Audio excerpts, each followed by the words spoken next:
उसकी तह तक पहुंचदा। हर एक खबर पिछे चलदी असल कहानी दा सच सामने लैके आउंदा। राजनीति दी हरेक रणनीति तो जाणू करवाउंदा। सिस्टम विच पसरे भ्रिष्टाचार नूं उजागर करदा। धन कुबेरां, गैर समाजी तत्तां, प्रशासनिक अधिकारियां ते सियासतदानां दे गठजोड़ दा पर्दाफाश करदा। तत्थां सहित सही ਅਤੇ ਸਟੀਕ विश्लेषण पेश करदा। ਇਹ है टीवी पंजाबी दुनिया, अपनी बोली अपना मान। ਤੁਸੀਂ ਵੇਖ ਰਹੇ ਹੋ ਟੀਵੀ ਪੰਜਾਬੀ ਦੁਨੀਆ ਪ੍ਰਾਈਮ ਟਾਈਮ ਸ਼ੋਅ ਲੈ ਕੇ ਅਸੀਂ ਤੁਹਾਡੀ ਸੇਵਾ 'ਚ ਹਾਜ਼ਰ ਹੋ ਗਏ ਜੀ। ਅੱਜ ਮੇਰੇ ਨਾਲ ਜੁੜ ਗਏ ਨੇ ਸੁਸ਼ੀਲ ਦਸਾਂਝ ਚੰਡੀਗੜ੍ਹ ਤੋਂ, ਜਿੱਦਾਂ ਹਰ ਰੋਜ਼ ਜੁੜਦੇ ਨੇ, ਤੇ ਨਾਲ ਪ੍ਰੋਫੈਸਰ ਜਗੀਰ ਸਿੰਘ ਕਾਲੂ ਵੀ ਸਾਡਾ ਸਾਥ ਦੇਣ ਲਈ ਹਾਜ਼ਰ ਨੇ। ਮੈਂ ਟੋਰਾਂਟੋ ਸਟੂਡੀਓ ਤੋਂ ਹਰ ਰੋਜ਼ ਦੀ ਤਰ੍ਹਾਂ ਹਰਜੀਤ ਸਿੰਘ ਗਿੱਲ ਤੁਹਾਡੀ ਸੇਵਾ 'ਚ ਹਾਜ਼ਰ ਹਾਂ। ਮੈਂ ਆਪਣੇ ਦਰਸ਼ਕਾਂ ਦੇ ਨਾਲ ਪ੍ਰੋਫੈਸਰ ਸਾਹਿਬ ਤੁਹਾਡਾ ਤੇ ਦਸਾਂਝ ਸਾਹਿਬ ਦਾ ਕਰਦਾ ਜੀ ਸਵਾਗਤ। ਜੀ ਆਇਆਂ ਨੂੰ ਦੋਵਾਂ ਨੂੰ ਜੀ। ਬਹੁਤ ਮਿਹਰਬਾਨੀ ਜੀ, ਬਹੁਤ ਸ਼ੁਕਰੀਆ। ਆਪਾਂ ਚਰਚਾ ਕਰਾਂਗੇ ਜੀ ਪੰਜਾਬ ਦੇ ਮੌਜੂਦਾ ਹਾਲਾਤਾਂ ਦੇ ਉੱਤੇ। ਪੰਜਾਬ ਦੇ ਵਿੱਚ ਬਜਟ ਸੈਸ਼ਨ ਚੱਲ ਰਿਹਾ, ਕੁਝ ਉਹਦੀਆਂ ਗੱਲਾਂ, ਇੱਕ ਇਲੈਕਸ਼ਨ ਦੀ ਗੱਲਬਾਤ ਕਾਲੂ ਸਾਹਿਬ ਨਾਲ ਆਪਣੀ ਸਾਂਝੀ ਨਹੀਂ ਹੋਈ ਸਾਰਿਆਂ ਦੀ ਮਿਲ ਕੇ, ਉਹਦੇ ਬੜੇ ਮੀਨਿੰਗ ਕੱਢੇ ਜਾ ਰਹੇ ਆ। ਵੱਖ-ਵੱਖ ਲੋਕ ਵੱਖ-ਵੱਖ ਤਰ੍ਹਾਂ ਨਾਲ ਉਹਨੂੰ ਐਨਾਲਾਈਜ਼ ਕਰ ਰਹੇ ਆ ਕਿ ਸਿਮਰਜੀਤ ਸਿੰਘ ਮਾਨ ਹੋਰਾਂ ਦਾ ਦੁਬਾਰਾ ਸਰਗਰਮ ਸਿਆਸਤ ਵਿੱਚ ਐਂਟਰੀ। ਇੱਕ ਉਸ ਬਜ਼ੁਰਗ ਸਿਆਸਤਦਾਨ ਦੀ 80 ਸਾਲ ਤੋਂ ਵੱਧ ਉਹਨਾਂ ਦੀ ਉਮਰ ਹੋ ਗਈ ਔਰ ਲਗਾਤਾਰ ਇੱਕ ਆਪਣੀ ਫਿਲਾਸਫੀ ਦੇ ਨਾਲ ਉਹ ਜੁੜੇ ਰਹੇ, ਆਪਣੀ ਉਹਨਾਂ ਦੀ ਵੱਖਰੀ ਤਰ੍ਹਾਂ ਦੀ ਸਿਆਸਤ ਜਿਹਨੂੰ ਕਿਹਾ ਜਾਂਦਾ ਰਿਹਾ। ਮੈਂ ਤੁਹਾਡੇ ਨਾਲ ਕੱਲ੍ਹ ਵੀ ਦਸਾਂਝ ਸਾਹਿਬ ਗੱਲ ਕਰਦਾ ਸੀ ਕਿ ਜਿਹੜੀ ਸਿਆਸਤ ਨੂੰ ਪੰਜਾਬ ਦੇ ਲੋਕਾਂ ਨੇ ਲਗਭਗ ਦਰਕਨਾਰ ਕੀਤਾ ਹੋਇਆ ਸੀ, ਰੱਦ ਕੀਤਾ ਹੋਇਆ ਸੀਗਾ, ਉਹਦਾ ਮੁੜ ਕੇ ਉਠਾਨ ਹੁੰਦਾ ਆ, ਉਹ ਫਿਰ ਉੱਪਰ ਆਉਂਦੀ ਆ। ਇਹਦੇ ਪਿੱਛੇ ਲੋਕ ਮਾਨਸਿਕਤਾ ਦੀਆਂ ਕੁਝ ਪਰਤਾਂ ਨੇ ਜਾਂ ਕੁਝ ਇੱਕ ਸਾਡੇ ਹਾਲਾਤ ਇੱਦਾਂ ਦੇ ਬਣ ਜਾਂਦੇ ਨੇ ਕਿ ਅਸੀਂ ਮੁੜ ਕੇ ਪਿਛਾਂਹ ਨੂੰ ਉੱਥੇ ਆ ਕੇ ਖੜੇ ਹੋ ਜਾਂਦੇ ਹਾਂ। ਕੱਲ੍ਹ ਪਰਸੋਂ ਮੈਂ ਸ਼ਾਇਦ ਕਾਲੂ ਸਾਹਿਬ ਨਾਲ ਵੀ ਗੱਲ ਕਰਦਾ ਸੀਗਾ ਕਿ ਇਹ ਸ਼ਾਇਦ ਸਾਡੇ ਖਿੱਤੇ ਦੀ ਉਹ ਕਹਾਣੀ ਆ ਜਾਂ ਦੁਨੀਆ ਭਰ 'ਚ ਇੱਦਾਂ ਚੱਲਦਾ ਹੋਣਾ ਕਿ ਜਿਹੜੇ ਵੱਡੇ ਵੱਡੇ ਫੈਸਲੇ ਹੁੰਦੇ ਆ ਤੇ ਥੋੜ੍ਹੀ ਚਿਰ ਬਾਅਦ ਜਦੋਂ ਅਸੀਂ ਉਹਨਾਂ ਦੇ ਉੱਤੇ ਅਮਲ ਕਰਕੇ ਵੇਖ ਲੈਂਦੇ ਹਾਂ, ਲਗਭਗ ਕਈ ਵਾਰ ਤਾਂ ਸਦੀਆਂ ਹੀ ਲੰਘ ਜਾਂਦੀਆਂ, ਜਿੱਦਾਂ ਹਿੰਦੋ ਪਾਕਿਸਤਾਨ ਦਾ ਬਟਵਾਰਾ, ਹਿੰਦੁਸਤਾਨ ਪਾਕਿਸਤਾਨ ਦਾ। ਤੇ ਇੱਕ ਗੱਲ ਮੈਂ ਕਾਲੂ ਸਾਹਿਬ ਨਾਲ ਕੱਲ੍ਹ ਪਰਸੋਂ ਕਰ ਰਿਹਾ ਸੀ ਕਿ ਅੱਜ ਲੋਕ ਉਸ ਤਰ੍ਹਾਂ ਨਹੀਂ ਸੋਚਦੇ ਜਿੱਦਾਂ ਸਾਡੇ 10-15 ਸਾਲ ਪਹਿਲਾਂ ਵੀ ਸੋਚ ਹੋਇਆ ਕਰਦੀ ਸੀ ਕਿ ਪਾਕਿਸਤਾਨ ਤੇ ਪੰਜਾਬ ਦੀ ਜਦੋਂ ਅਸੀਂ ਗੱਲ ਕਰਦੇ ਹਾਂ ਤੇ ਪਾਕਿਸਤਾਨ ਵਾਲੇ ਡਰ ਜਾਂਦੇ ਆ ਕਿ ਸ਼ਾਇਦ ਸਾਨੂੰ ਇਹ ਵੱਡਾ ਮੁਲਕ ਆਪਣੇ 'ਚ ਸ਼ਾਮਿਲ ਕਰੋ। ਅੱਜ ਸਾਡੇ ਨਾਲੋਂ ਜ਼ਿਆਦਾ ਜ਼ੋਰਦਾਰ ਸ਼ਬਦਾਂ 'ਚ ਉਹ ਕਹਿੰਦੇ ਆ ਕਿ ਦੋ ਕੌਮਾਂ ਦਾ ਸਿਧਾਂਤ ਗਲਤ ਸੀ। ਸਾਡੇ 'ਚ ਜਿਹੜੀ ਵੰਡ ਪਾਈ, ਭਾਵੇਂ ਉਹ ਬ੍ਰਿਟਿਸ਼ ਸਰਕਾਰ ਨੇ ਪਾਈ, ਉਹ ਗਲਤ ਪਾਈ। ਇਸੇ ਤਰ੍ਹਾਂ ਹੀ ਪੰਜਾਬ, ਹਰਿਆਣਾ, ਹਿਮਾਚਲ ਬਣਦਾ ਅਸੀਂ ਬੜਾ ਦਾਅਵੇ ਕਰਦੇ ਰਹੇ ਕਿ ਜਿਹੜੇ ਲੈਂਗੁਏਜ ਆਧਾਰ ਸੂਬੇ ਬਣ ਗਏ, ਸਾਡੇ ਨਾਲ ਧੱਕਾ ਹੋਇਆ। ਅੱਜ ਸਾਨੂੰ ਲੱਗਦਾ ਹੈ ਕਿ ਅਸੀਂ ਜਿਹੜੀ ਲੜਾਈ ਲੜੀ ਉਹਦੇ ਵਿੱਚ ਹੀ ਕਿਤੇ ਨਾ ਕਿਤੇ ਅਸੀਂ ਖਤਾ ਖਾ ਗਏ। ਅੱਜ ਜਦੋਂ ਮੁੜ ਕੇ ਸਾਡਾ ਇੱਕ ਸਿੰਗਰ ਗਾਣਾ ਗਾ ਦਿੰਦਾ, ਮੈਂ ਤਾਂ ਉਹਦੇ 'ਤੇ ਵੀ ਤੁਹਾਡੇ ਨਾਲ ਗੱਲ ਕਰੂੰਗਾ ਕਿ ਉਹ ਗਾਣਾ ਕਿਉਂ ਆਇਆ, ਕਿਵੇਂ ਆਇਆ, ਕਿਸ ਤਰ੍ਹਾਂ ਆਇਆ, ਉੱਤੇ ਵੀ ਲੋਕ ਗੱਲ ਕਰ ਰਹੇ ਆ ਅੱਜ ਕਿ ਜਿਹੜੇ ਫਰਕ ਮਿਟਾਏ ਗਏ ਸੀ ਕਿਸਾਨ ਮੂਵਮੈਂਟ ਦੇ ਵਿੱਚ, ਉਹਨਾਂ ਨੂੰ ਉਜਾਗਰ ਕਰਨ ਲਈ ਕਿਤੇ ਨਾ ਕਿਤੇ ਇਸ ਗਾਣੇ ਦੀ ਟਾਈਮਿੰਗ ਕਹਿ ਲਓ ਜਾਂ ਗਾਣੇ ਲਿਖਵਾਏ ਵੀ ਜਾ ਸਕਦੇ ਹੋ ਜੇ। ਬਹੁਤ ਉਹਦੀ ਚਰਚਾ ਹੋਈ ਗਾਣੇ ਦੀ, ਉਹਦੇ ਸਿੱਟੇ ਕੀ ਨਿਕਲਣੇ ਅੱਗੇ ਚੱਲ ਕੇ ਉਹ ਵੱਖਰੇ ਆ, ਉੱਤੇ ਵੀ ਚਰਚਾ ਕਰਾਂਗੇ। ਸੋ ਸਭ ਤੋਂ ਪਹਿਲਾਂ ਤਾਂ ਫਿਰ ਇੱਕ ਵਾਰੀ ਤੁਹਾਡਾ ਸਵਾਗਤ ਕਰਦਾ ਹੋਇਆ ਮੈਂ ਸ਼ੁਰੂਆਤ ਕਰੂੰਗਾ ਸੰਗਰੂਰ ਦੀ ਇਲੈਕਸ਼ਨ ਦੇ ਰਿਜ਼ਲਟ ਤੋਂ। ਕਾਲੂ ਸਾਹਿਬ, ਆਪਾਂ ਗੱਲ ਆਪਸ ਕਰ ਰਹੇ ਸੀਗੇ ਦੁਪਹਿਰ ਦੇ ਟਾਈਮ ਕਿ ਇਹਦੇ ਬਹੁਤ ਅਰਥ ਕੱਢੇ ਜਾ ਰਹੇ ਆ ਔਰ ਇਹਦੇ ਅਰਥ ਕੱਢਣ ਵਾਲੇ ਵੱਖ-ਵੱਖ ਲੋਕ ਵੱਖ-ਵੱਖ ਜਾਵੀਏ ਤੋਂ ਇਹਨੂੰ ਐਨਾਲਾਈਜ਼ ਕਰ ਰਹੇ ਆ। ਆਪਾਂ ਜੇ ਤੇ ਗੱਲ ਕਰਨੀ ਹੋਵੇ ਤੇ ਕਿੱਥੋਂ ਸ਼ੁਰੂ ਕਰੀਏ ਕਿ ਕਿੱਥੇ ਆ ਕੇ ਫਿਰ ਦੁਬਾਰਾ ਉਹ ਪੋਲਿਟਿਕਸ ਜਿਹੜੀ 25 ਸਾਲ ਪੁਰਾਣੀ ਪੋਲਿਟਿਕਸ ਦੁਬਾਰਾ ਸਾਡੇ ਵਿਚਕਾਰ ਆਣ ਕੇ ਖੜੀ ਹੋ ਗਈ, ਉਹਦੇ ਕੀ ਮੀਨਿੰਗ ਨੇ? ਗਿੱਲ ਸਾਹਿਬ, ਇਹ ਜਿਹੜੀ ਬਾਈ ਇਲੈਕਸ਼ਨ ਹੋਈ ਆ, ਇਹਦੇ 'ਚ ਜਿਹੜੀਆਂ ਕਿਆਸ ਹਰਾਈਆਂ ਇਲੈਕਸ਼ਨ ਤੋਂ ਪਹਿਲਾਂ ਲੱਗਦੀਆਂ ਸੀਗੀਆਂ, ਉਹ ਪਿਛਲੀਆਂ ਚੋਣਾਂ ਦੇ ਆਧਾਰ 'ਤੇ ਹੀ ਕਿਹਾ ਜਾ ਰਿਹਾ ਸੀਗਾ ਕਿ ਆਮ ਤੌਰ ਦੇ ਉੱਤੇ ਜਿਹੜੀ ਰੂਲਿੰਗ ਪਾਰਟੀ ਆ ਉਹੀ ਬਹੁਤੀ ਵਾਰੀ ਬਾਈ ਇਲੈਕਸ਼ਨ ਜਿੱਤਦੀ ਆ। ਇੱਕ ਦੋ ਵਾਰੀ ਕਿਤੇ ਜਿਹੜੀ ਅਪੋਜੀਸ਼ਨ ਹੈ ਉਹ ਜਿੱਤ ਗਈ, ਉਹਨਾਂ ਨੂੰ ਤੁਸੀਂ ਐਕਸੈਪਸ਼ਨਸ ਕਹਿ ਲਓ, ਅਪਵਾਦ ਕਹਿ ਲਓ। ਪਰ ਜਦੋਂ ਇਹ ਨਤੀਜਾ ਆਇਆ ਬਾਈ ਇਲੈਕਸ਼ਨ ਦਾ, ਤਾਂ ਸਾਰੀਆਂ ਧਿਰਾਂ ਜਿਹੜੀਆਂ ਉਹ ਹੈਰਾਨ ਵੀ ਹੋਈਆਂ ਤੇ ਇਹਦੇ ਜਿਹੜੇ ਦੂਰ ਰਾਹ ਸਿੱਟੇ ਆ ਉਹ ਵੀ ਇੱਕ ਵੱਖਰੀ ਕਿਸਮ ਦੇ ਨਿਕਲਣ ਦੀ ਸੰਭਾਵਨਾ ਬਣ ਗਈ ਆ। ਇਹਦੇ ਵਿੱਚ ਜਿਹੜੀ ਸਭ ਤੋਂ ਵੱਡੀ ਗੱਲ ਹੋਈ ਆ ਉਹ ਇਹ ਆ ਭਈ ਜਿਹੜੀ ਰਾਜ ਕਰਦੀ ਧਿਰ ਆ ਉਹਦਾ ਗ੍ਰਾਫ ਇੰਨੀ ਛੇਤੀ ਥੱਲੇ ਡਿੱਗ ਪਿਆ, ਔਰ ਉਹਦੇ 'ਚ ਮੁੱਖ ਕਾਰਨ ਜਿਹੜੇ ਅਸੀਂ ਸਮਝਦੇ ਹਾਂ ਜਾਂ ਮੈਂ ਸਮਝਦਾ ਹਾਂ ਉਹ ਇਹ ਆ ਬਈ ਇੱਕ ਤਾਂ ਪੰਜਾਬ ਦੇ ਲੋਕਾਂ ਨੂੰ ਇਸ ਗੱਲ ਦਾ ਬੜਾ ਗੁੱਸਾ ਆ, ਕਿਉਂਕਿ ਉਹਨਾਂ ਨੇ ਆਮ ਆਦਮੀ ਪਾਰਟੀ ਨੂੰ 92 ਸੀਟਾਂ ਯਾਨੀ ਇੱਕ ਰਿਕਾਰਡ ਤੋੜ ਜਿਹੜੀ ਜਿੱਤ ਆ ਉਹ ਇਸ ਕਰਕੇ ਦਿੱਤੀ ਸੀਗੀ ਕਿ ਪੰਜਾਬ ਲਈ ਕੁਝ ਕਰਨਗੇ, ਪਰੰਤੂ ਇਹਨਾਂ ਨੇ ਰਾਜ ਸਭਾ ਦੇ ਵਿੱਚ ਪਹਿਲੋਂ 5 ਤੇ ਫਿਰ 7 ਮੈਂਬਰ ਜਿਹੜੇ ਭੇਜੇ, ਉਹਨਾਂ ਵਿੱਚ ਪੰਜਾਬ ਦਾ ਕੋਈ ਹਿੱਤ ਨਹੀਂ ਸਾਹਮਣੇ ਰੱਖਿਆ ਗਿਆ, ਬਲਕਿ ਉਹਨਾਂ ਵਿੱਚੋਂ ਮੈਜੋਰਟੀ ਜਿਹੜੇ ਆ ਉਹ ਗੈਰ ਪੰਜਾਬੀ ਤੇ ਐਂਟੀ ਪੰਜਾਬ ਹੈਗੇ ਆ। ਇਹਦੇ ਨਾਲ ਨਾਲ ਕੁਝ ਹੋਰ ਗੱਲਾਂ ਵੀ ਜਿਹੜੀਆਂ ਉਹ ਰੂਲਿੰਗ ਪਾਰਟੀ ਦੇ ਖਾਤੇ 'ਚ ਗਈਆਂ ਕਿ ਜਿੱਦਾਂ ਹਰ ਔਰਤ ਨੂੰ 1000 ਰੁਪਈਆ ਮਹੀਨੇ ਦਾ ਦੇਣਾ ਸੀਗਾ, ਬਿਜਲੀ ਮੁਫਤ ਦੇਣੀ ਸੀਗੀ। ਇਹਦੇ ਨਾਲ ਨਾਲ ਪਿਛਲੇ ਦਿਨਾਂ ਦੇ ਵਿੱਚ ਜਿਹੜੀ ਖਾਸ ਕਰਕੇ ਸਿੱਧੂ ਮੂਸੇਵਾਲੇ ਦਾ ਕਤਲ ਹੋ ਗਿਆ, ਉਧਰੋਂ ਨੰਗਲ ਅੰਬੀਆ ਦਾ ਕਤਲ ਹੋ ਗਿਆ, ਇਹਦੇ ਨਾਲ ਹੋਰ ਵੀ ਜਿਹੜੀਆਂ ਕਈ ਥਾਵਾਂ ਤੇ ਗੋਲੀਬਾਰੀ ਦੀਆਂ ਘਟਨਾਵਾਂ ਹੋਈਆਂ। ਇਸ ਕਿਸਮ ਦੀ ਜਿਹੜੀ law and order the situation ਆ ਉਹ ਵੀ ਲੋਕ ਸਮਝਦੇ ਆ ਕਿ ਭਗਵੰਤ ਮਾਨ ਦੀ ਸਰਕਾਰ ਕੋਲੋਂ ਸਾਂਭੀਆਂ ਨਹੀਂ ਗਈਆਂ। ਇਹ ਤਾਂ ਹੈ ਜਿਹੜਾ ਸਰਕਾਰ ਦੇ ਖਿਲਾਫ ਜਾਂਦੀ ਹੈ ਗੱਲ ਕਿ ਆਖਰਕਾਰ 3 ਮਹੀਨਿਆਂ ਦੇ ਵਿੱਚ ਜਿਹੜੀ 2-2.5 ਲੱਖ ਤੋਂ ਉੱਪਰ ਵੋਟ ਜਿਹੜੀ ਆ ਪਾਰਟੀ ਦੀ ਉਹ ਕਿਵੇਂ ਘਟ ਗਈ, ਇਹ ਤਾਂ ਇਹ ਪੱਖ ਹੈਗਾ। ਦੂਜੇ ਬੰਨੇ ਇਹ ਹੋਇਆ ਕਿ ਜਿਹੜੀਆਂ ਰਵਾਇਤੀ ਪਾਰਟੀਆਂ ਨੇ ਜਾਂ ਵੱਡੀਆਂ ਪਾਰਟੀਆਂ ਨੇ, ਅਕਾਲੀ ਦਲ ਬਾਦਲ ਹੁੰਝਿਆ ਗਿਆ, ਕਾਂਗਰਸ ਹੁੰਝੀ ਗਈ, ਬੀਜੇਪੀ ਹੁੰਝੀ ਗਈ, ਇਹਨਾਂ ਸਾਰਿਆਂ ਦੀਆਂ ਜ਼ਮਾਨਤਾਂ ਜ਼ਬਤ ਹੋ ਗਈਆਂ, ਇੰਨੀਆਂ ਥੋੜ੍ਹੀਆਂ ਵੋਟਾਂ ਇਹਨਾਂ ਨੇ ਲਈਆਂ। ਤੇ ਇੱਕ ਜਿਹੜੀ ਗੱਲ ਹੋਈ ਖਾਸ ਉਹ ਇਹ ਸੀਗੀ ਕਿ ਜਦੋਂ ਇਹ ਖਲਾਅ ਪੈਦਾ ਹੋਇਆ, ਜਿਹੜੀ ਸਿੱਖ ਵੋਟ ਹੈਗੀ ਆ ਜਾਂ ਰੈਡੀਕਲ ਸਿੱਖ ਵੋਟ ਹੈਗੀ ਆ ਉਹ ਸਾਰੀ ਦੀ ਸਾਰੀ ਸਿਮਰਨਜੀਤ ਸਿੰਘ ਮਾਨ ਦੇ ਖਾਤੇ 'ਚ ਆ ਗਈ।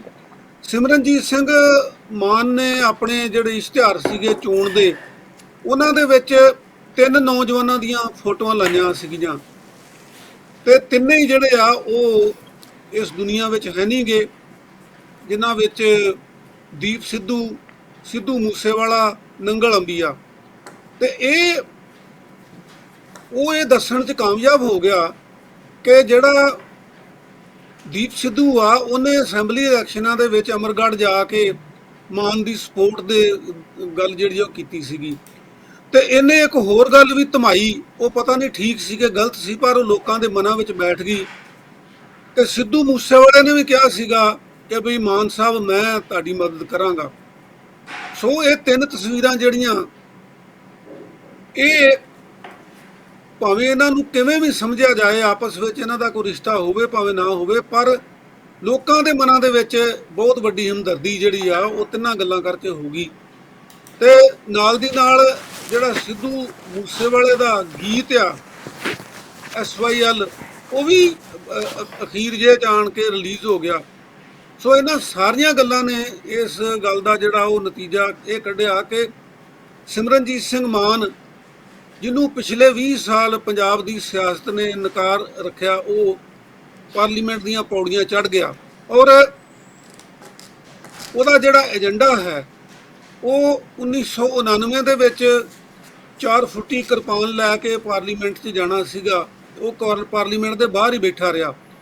ਪਰ ਜਦੋਂ 1999 ਦੇ ਵਿੱਚ ਚੁਣਿਆ ਗਿਆ ਤਾਂ ਉਦੋਂ ਉਹਨੇ ਆਪਣੇ ਮੁੱਦੇ ਜਿਹੜੇ ਆ, ਪੰਜਾਬ ਦੇ ਮੁੱਦੇ ਆ, ਲੋਕਾਂ ਦੇ ਮੁੱਦੇ ਆ, ਜਿਹੜੀ ਉਹਦੀ ਸਿਆਸਤ ਹੈਗੀ ਆ, ਉਹਨੇ ਇਸ ਢੰਗ ਨਾਲ ਪੇਸ਼ ਕੀਤਾ ਕਿ ਹੀ ਵਾਜ਼ ਡਿਕਲੇਅਰਡ ਬੈਸਟ ਪਾਰਲੀਮੈਂਟੇਰੀਅਨ।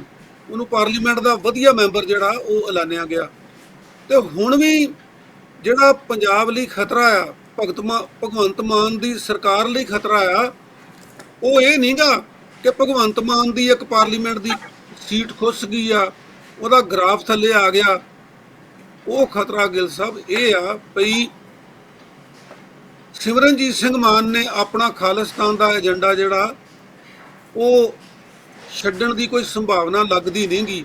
ਤੇ ਹੁਣ ਮੂਸੇਵਾਲੇ ਦੀ ਮੌਤ ਤੋਂ ਬਾਅਦ, ਸਿੱਧੂ ਜਿਹੜਾ ਸੀਗਾ ਉਹਦੀ ਮੌਤ ਤੋਂ ਬਾਅਦ, ਇਹ ਸਾਰਾ ਜਿਹੜਾ ਯੂਥ ਹੈਗਾ ਪੰਜਾਬ ਦਾ, ਜਿਹਦੇ ਵਿੱਚ ਗੈਂਗਸਟਰਸ ਵੀ ਹੈੱਡ ਕਰਦੇ ਹੈਗੇ ਆ, ਜਿਹਦੇ ਵਿੱਚ ਜਿਹੜੇ ਐਕਸਟ੍ਰੀਮਿਸਟ ਐਲੀਮੈਂਟ ਹੈਗੇ ਆ, ਜਿਹਦੇ 'ਚ ਰੈਡੀਕਲ ਸਿੱਖ ਵੀ ਹੈਗੇ ਆ, ਤੇ ਦੂਜੇ ਬੰਨੇ ਜਿਹੜੇ ਮੋਡਰੇਟ ਸਿੱਖ ਸੀਗੇ, ਜਾਂ ਜਿਹਨੂੰ ਸ਼੍ਰੋਮਣੀ ਅਕਾਲੀ ਦਲ ਬਾਦਲ ਕਿਹਾ ਜਾਂਦਾ ਸੀਗਾ, ਉਹਦੇ ਥੱਲੇ ਜਾਣ ਤੋਂ ਬਾਅਦ ਹੁਣ ਸਾਰੀ ਦੀ ਸਾਰੀ ਜਿਹੜੀ ਮੋਬਿਲਾਈਜੇਸ਼ਨ ਆ, ਉਹ ਸਿਮਰਨਜੀਤ ਸਿੰਘ ਮਾਨ ਦੇ ਮਗਰ ਹੋ ਜਾਣੀ ਆ। ਔਰ ਸਿਮਰਨਜੀਤ ਸਿੰਘ ਮਾਨ ਦਾ ਏਜੰਡਾ ਖਾਲਿਸਤਾਨ ਦਾ ਏਜੰਡਾ ਆ, ਉਹਨੂੰ ਬਲ ਮਿਲਣਾ ਇਹਦੇ ਨਾਲ, ਤੇ ਇਹ ਪੰਜਾਬ ਦੇ ਹਿੱਤ ਵਿੱਚ ਨਹੀਂ ਜਾਂਦੀ ਗੱਲ। ਸੋ ਮੈਂ ਇਹ ਮਹਿਸੂਸ ਕਰਦਾ ਹਾਂ ਕਿ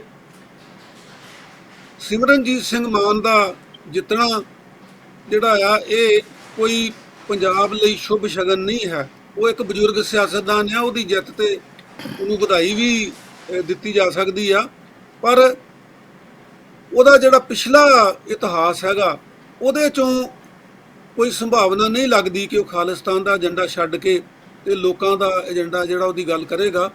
ਉਂਝ ਇਹਨਾਂ ਇਲੈਕਸ਼ਨਾਂ ਦੇ ਵਿੱਚ ਉਹਨੇ ਕੋਈ ਇਸ ਕਿਸਮ ਦੀ ਗੱਲ ਜਿਹੜੀ ਆ ਉਹ ਨਹੀਂ ਉਭਾਰੀ।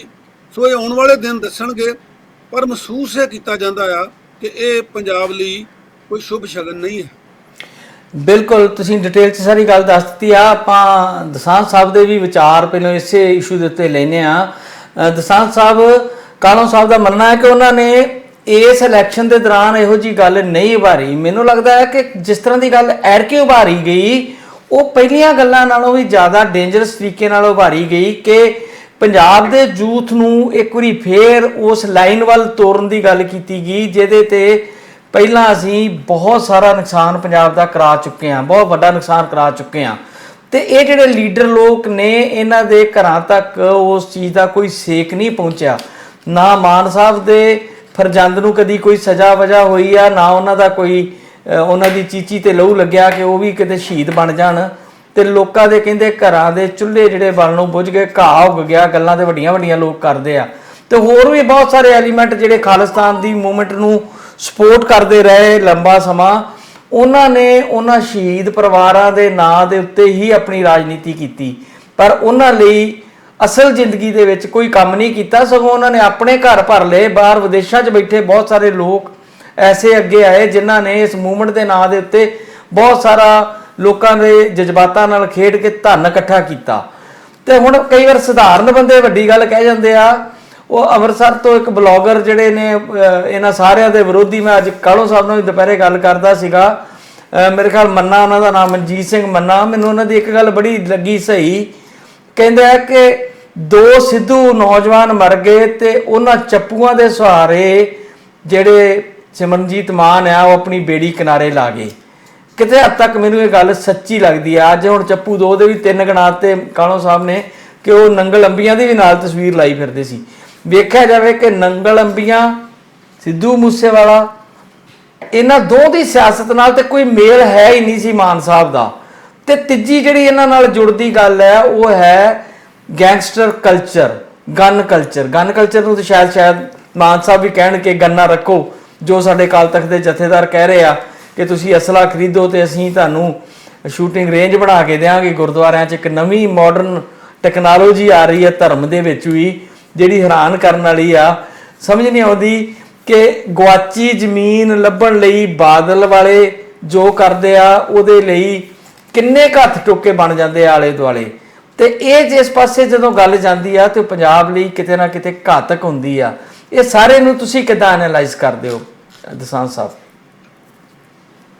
ਉਦੋਂ ਗੱਲਾਂ ਹੈ ਜੀ ਕਿ ਮੈਂ ਜਿਹੜੀਆਂ ਗੱਲਾਂ ਪ੍ਰਸਤੁਤ ਜਿਹੜੀ ਕਾਲੋਂ ਨੇ ਜਾਂ ਤੁਸੀਂ ਕੀਤੀਆਂ, ਕਿਉਂਕਿ ਤੁਸੀਂ ਵੀ ਕੋਈ ਸਵਾਲ ਨਹੀਂ ਕਰ ਰਹੇ, ਕਿਉਂਕਿ ਤੁਸੀਂ ਵੀ ਉਹਦੇ ਤੇ ਸਵਾਲ ਹੀ ਕਰ ਰਹੇ ਹੋ। ਤੇ ਉਹ ਸਾਰੀਆਂ ਗੱਲਾਂ ਤੋਂ ਮੈਂ ਥੋੜਾ ਪਾਸੇ ਹਟ ਕੇ ਮੈਂ 2-3 ਗੱਲਾਂ ਵੱਖਰੀਆਂ ਕਰਨੇ ਚਾਹੁੰਦਾ। ਕੀ ਹੋਇਆ, ਕਿਵੇਂ ਜਿੱਤੇ, ਇਹ ਸਾਰੀਆਂ ਗੱਲਾਂ ਹੋ ਗਈਆਂ, ਬਹੁਤ ਸਾਰੀਆਂ ਕੱਲ੍ਹ ਵੀ ਆਪਾਂ ਕਰਦੇ। ਮੈਂ 2 ਗੱਲਾਂ ਵਿਸ਼ੇਸ਼ ਤੌਰ ਤੇ ਕਰਨੀਆਂ ਚਾਹੁੰਦਾ। ਨੰਬਰ 1 ਤਾਂ ਜਿਹੜਾ ਤੁਸੀਂ ਸ਼ੁਰੂ ਦੇ ਵਿੱਚ ਇਹ ਗੱਲ ਨੂੰ ਉਠਾ ਰਹੇ ਸੀ ਵੀ ਕੀ ਪੰਜਾਬ ਦੀ ਰਾਜਨੀਤੀ ਤੇ ਇਹਦਾ ਅਸਰ ਜਿਹੜਾ ਕਿਸ ਕਿਸਮ ਦਾ ਰਹੇਗਾ, ਜਾਂ ਸਰਦਾਰ ਸਿਮਰਨਜੀਤ ਸਿੰਘ ਮਾਨ ਦੀ ਜਿਹੜੀ ਸਿਆਸਤ ਹੈ, ਕੀ ਪੰਜਾਬ ਦਾ ਭਵਿੱਖ ਉਸ ਸਿਆਸਤ ਵੱਲ ਜਾਏਗਾ ਹੁਣ, ਕਿ ਪੰਜਾਬ ਦੇ ਲੋਕ ਜਿਹੜੇ ਆ ਸਰਦਾਰ ਸਿਮਰਨਜੀਤ ਸਿੰਘ ਮਾਨ ਦੀ ਸਿਆਸਤ ਵੱਲ ਜ਼ਿਆਦਾ ਪ੍ਰੇਰਿਤ ਹੋਣਗੇ, ਇਹ ਵੱਡਾ ਸਵਾਲ ਹੈ। ਮੇਰਾ ਮੰਨਣਾ ਇਹ ਹੈ ਕਿ ਦੇਖੋ, ਜੇ ਤੁਸੀਂ ਥੋੜਾ ਜਿਹਾ ਨੀਸ਼ ਦੇ ਨਾਲ ਜਾਂ ਅੰਕੜਿਆਂ ਨੂੰ ਧਿਆਨ 'ਚ ਰੱਖ ਕੇ ਗੱਲ ਆਪਾਂ ਜੇ ਕਰੀਏ ਤਾਂ ਵੋਟ ਪਰਸੈਂਟ ਜਿਹੜੀ ਹੈ ਟੋਟਲ ਉਹ 45% ਹੈਗੀ ਹੈ ਜਿਹੜੀ ਪੋਲ ਹੋਈ ਹੈ। 45% ਵੋਟ ਪੋਲ ਹੋਈ ਹੈ, ਯਾਨੀ 7,10,000 ਦੇ ਨੇੜੇ ਵੋਟ ਜਿਹੜੀ ਪੋਲ ਹੋਈ ਸੀ। ਤੇ ਉਹਦੇ ਚੋਂ ਜਿਹੜੇ ਜਿੱਤੇ ਨੇ ਸਰਦਾਰ ਸਿਮਰਜੀਤ ਸਿੰਘ ਮਾਨ, ਉਹਨਾਂ ਨੂੰ ਵੋਟ ਪਈ ਆ 35% ਦੇ ਆਸ-ਪਾਸ, ਜਾਂ ਥੋੜੀ ਬਹੁਤ ਵੱਧ ਤੁਸੀਂ ਕਹਿ ਸਕਦੇ ਹੋ 35% ਪਲੱਸ।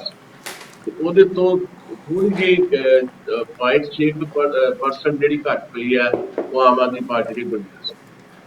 ਹੁਣ ਜੇ 45% ਚੋਂ 35% ਵੋਟ ਪਈ ਹੈ ਸਰਦਾਰ ਸਿਮਰਜੀਤ ਸਿੰਘ ਮਾਨ, ਤਾਂ ਇਹਦਾ ਮਤਲਬ ਹੈ ਕਿ ਟੋਟਲ ਜਿਹੜੀ ਵੋਟ ਹੈ ਸੰਗਰੂਰ ਜ਼ਿਲ੍ਹੇ ਦੀ 15 ਲੱਖ ਤੋਂ ਜ਼ਿਆਦਾ, ਉਹਦੇ ਤੋਂ ਸਿਰਫ 17% ਵੋਟ ਪੈਂਦੀ ਹੈ ਜੇ ਉਸ ਵੋਟ ਨੂੰ ਆਪਾਂ ਆਧਾਰ ਬਣਾਈਏ, ਕਿਉਂਕਿ 30% ਤਾਂ ਬੰਦਾ ਵੋਟ ਪਾਉਣੇ ਨਹੀਂ ਨਿਕਲਿਆ। ਓਵਰਆਲ 15 ਲੱਖ ਪਲੱਸ ਵੋਟ ਹੈ ਸੰਗਰੂਰ ਦੀ, ਤੇ ਜਿਹੜੀ ਵੋਟ ਪਈ ਆ ਸਰਦਾਰ ਸਿਮਰਜੀਤ ਸਿੰਘ ਮਾਨ ਨੂੰ ਉਹ 17% ਵੋਟ ਪਈ।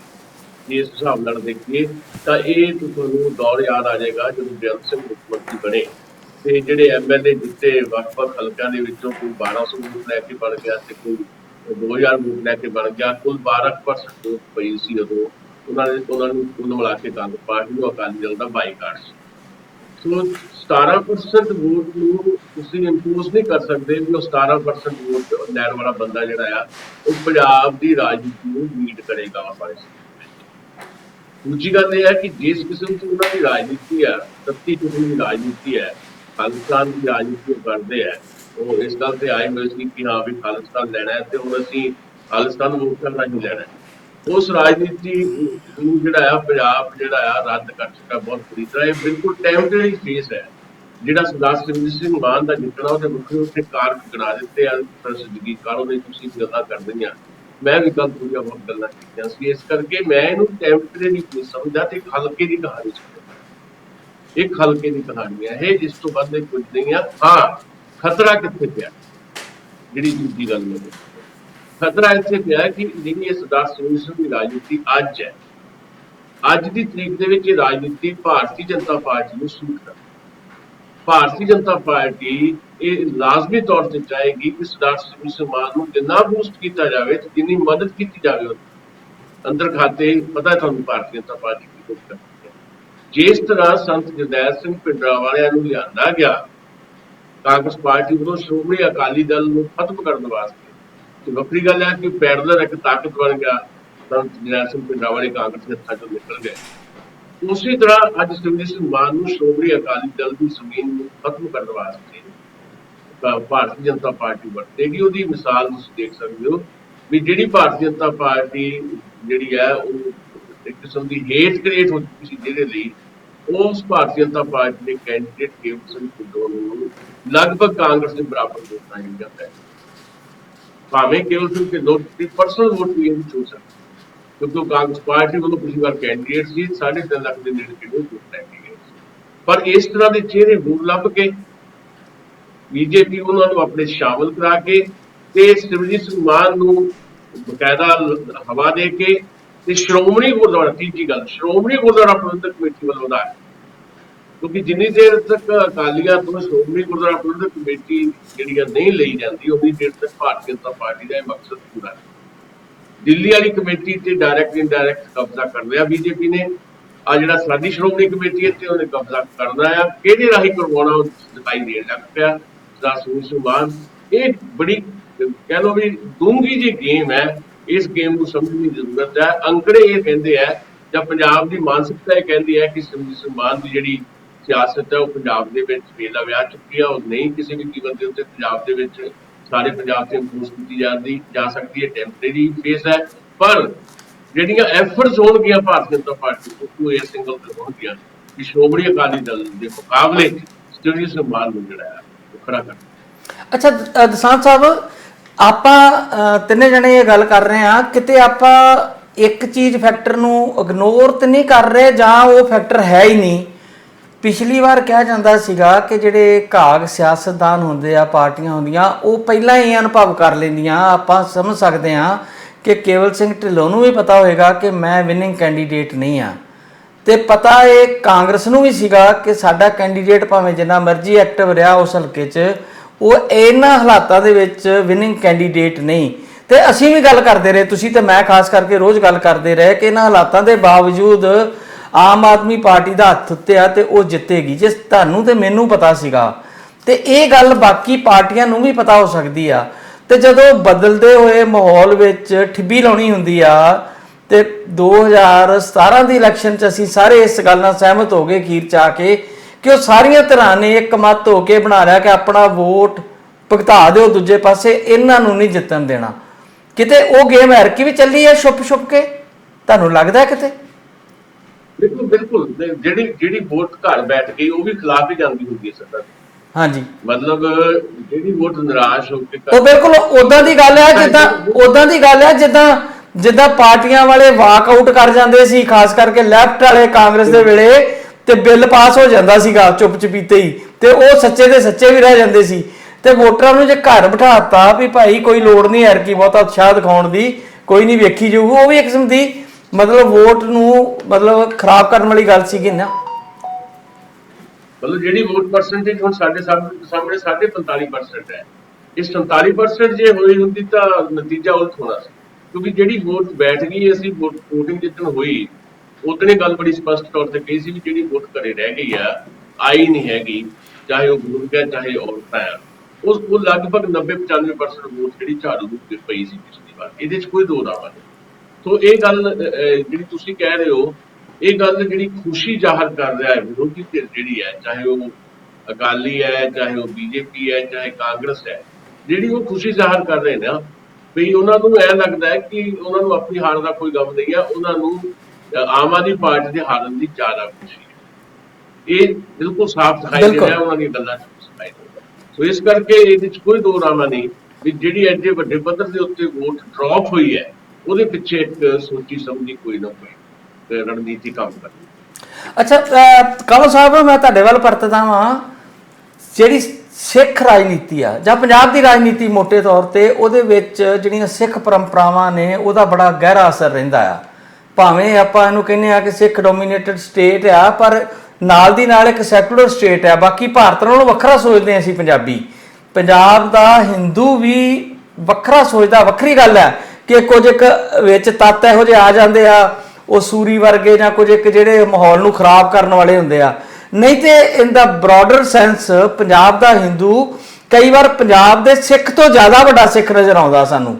ਜੇ ਮੈਂ ਆਪਣੇ ਬਚਪਨ ਤੋਂ ਲੱਗ ਕੇ ਹੁਣ ਤੱਕ ਦੀਆਂ ਬਹੁਤ ਵਾਰ ਗੱਲਾਂ ਕੀਤੀਆਂ ਏ, ਤੇ ਉੱਥੇ ਇਦਾਂ ਦਾ ਕੋਈ ਭਿੰਨ ਭੇਦ ਨਹੀਂ ਆ ਪੰਜਾਬ ਪ੍ਰਤੀ। ਪੰਜਾਬ ਦਾ ਜਿਹੜਾ ਚੇਤਨ ਹਿੰਦੂ ਆ ਕੱਲ ਪਰਸੋਂ ਹੀ ਮੇਰੀ ਗੱਲ ਕਰਾਈ ਸੀਗੀ ਆਪਣੇ ਦਸਾਂਝ ਸਾਹਿਬ ਨੇ ਦੀਪਕ ਸ਼ਰਮਾ ਰਾਣਾ ਨੇ ਕਿੰਨਾ ਸੋਹਣਾ ਇਮੇਜ ਬਣਾਇਆ ਆਪਣਾ ਇਸ ਸਮੇਂ ਦੇ ਦੌਰਾਨ। ਭਾਵੇਂ ਉਹ ਚਲੋ ਫੇਸਬੁੱਕ ਤੇ ਹੀ ਨਜ਼ਰ ਆਉਂਦਾ ਸਾਨੂੰ, ਪਰ ਕਿਤੇ ਨਾ ਕਿਤੇ ਏਦਾਂ ਲੱਗਦਾ ਹੈ ਕਿ ਕੋਈ ਜ਼ਰੂਰੀ ਨਹੀਂ ਆ ਕਿ ਕਾਲੋ ਸਾਹਿਬ ਅਸੀਂ ਪੱਗਾਂ ਬੰਨ੍ਹ ਕੇ ਬੈਠੇ ਤੇ ਅਸੀਂ ਪੰਜਾਬ ਦੇ ਜ਼ਿਆਦਾ ਤੈਸ਼ੀ ਆ। ਪੰਜਾਬ ਦੇ ਬਾਕੀ ਵਰਗ ਵੀ ਉਨੇ ਹੀ ਪੰਜਾਬੀ ਆ ਤੇ ਉਨੇ ਹੀ ਤੈਸ਼ੀ ਹੋ ਸਕਦੇ ਆ। ਇਹ ਸਮੇਂ ਨੇ ਕਈ ਵਾਰ ਦਰਸਾਇਆ।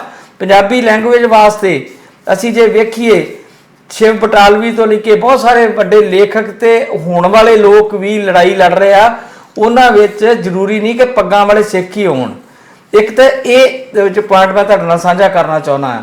ਦੂਸਰਾ ਇਹ ਆ ਕਿ ਜਿਹੜੀ ਇਹ ਰਾਜਨੀਤੀ ਨਵੀਂ ਸ਼ੁਰੂ ਹੋਈ ਆ, ਜਿਵੇਂ ਕੱਲ੍ਹ ਆਪਣੇ ਦਸਾਂਝ ਸਾਹਿਬ ਨੇ ਦੱਸ ਹੀ ਦਿੱਤਾ ਕਿ ਜਿਹੜੀ ਸ਼੍ਰੋਮਣੀ ਕਮੇਟੀ ਆ, ਗੁਰਦੁਆਰਾ ਪ੍ਰਬੰਧ ਆ, ਬੜੀ ਜੱਦੋਜਹਿਦ ਤੋਂ ਬਾਅਦ ਇਹ ਪ੍ਰਾਪਤ ਕੀਤਾ ਸਿੱਖ ਭਾਈਚਾਰੇ ਨੇ, ਉਹਨੂੰ ਕਿਸੇ ਤਰੀਕੇ ਨਾਲ ਬੀਜੇਪੀ ਆਪਣੇ ਵੱਸ ਕਰਨਾ ਚਾਹੁੰਦੀ ਤਾਂ ਕਿ ਜਿਹਦੇ ਕੋਲ ਸ਼੍ਰੋਮਣੀ ਕਮੇਟੀ ਜਾਂ ਗੁਰਦੁਆਰਾ ਕਲਚਰ ਹੁੰਦਾ ਉਹ ਹੀ ਸਿੱਖਾਂ ਦੀ ਅਸਲੀ ਧਿਰ ਮੰਨੀ ਜਾਂਦੀ ਆ। ਦਿੱਲੀ 'ਚ ਕਰਕੇ ਦਿਖਾ ਵੀ ਦਿੱਤਾ ਉਹਨਾਂ, ਪੰਜਾਬ 'ਚ ਹੋ ਸਕਦਾ ਆ।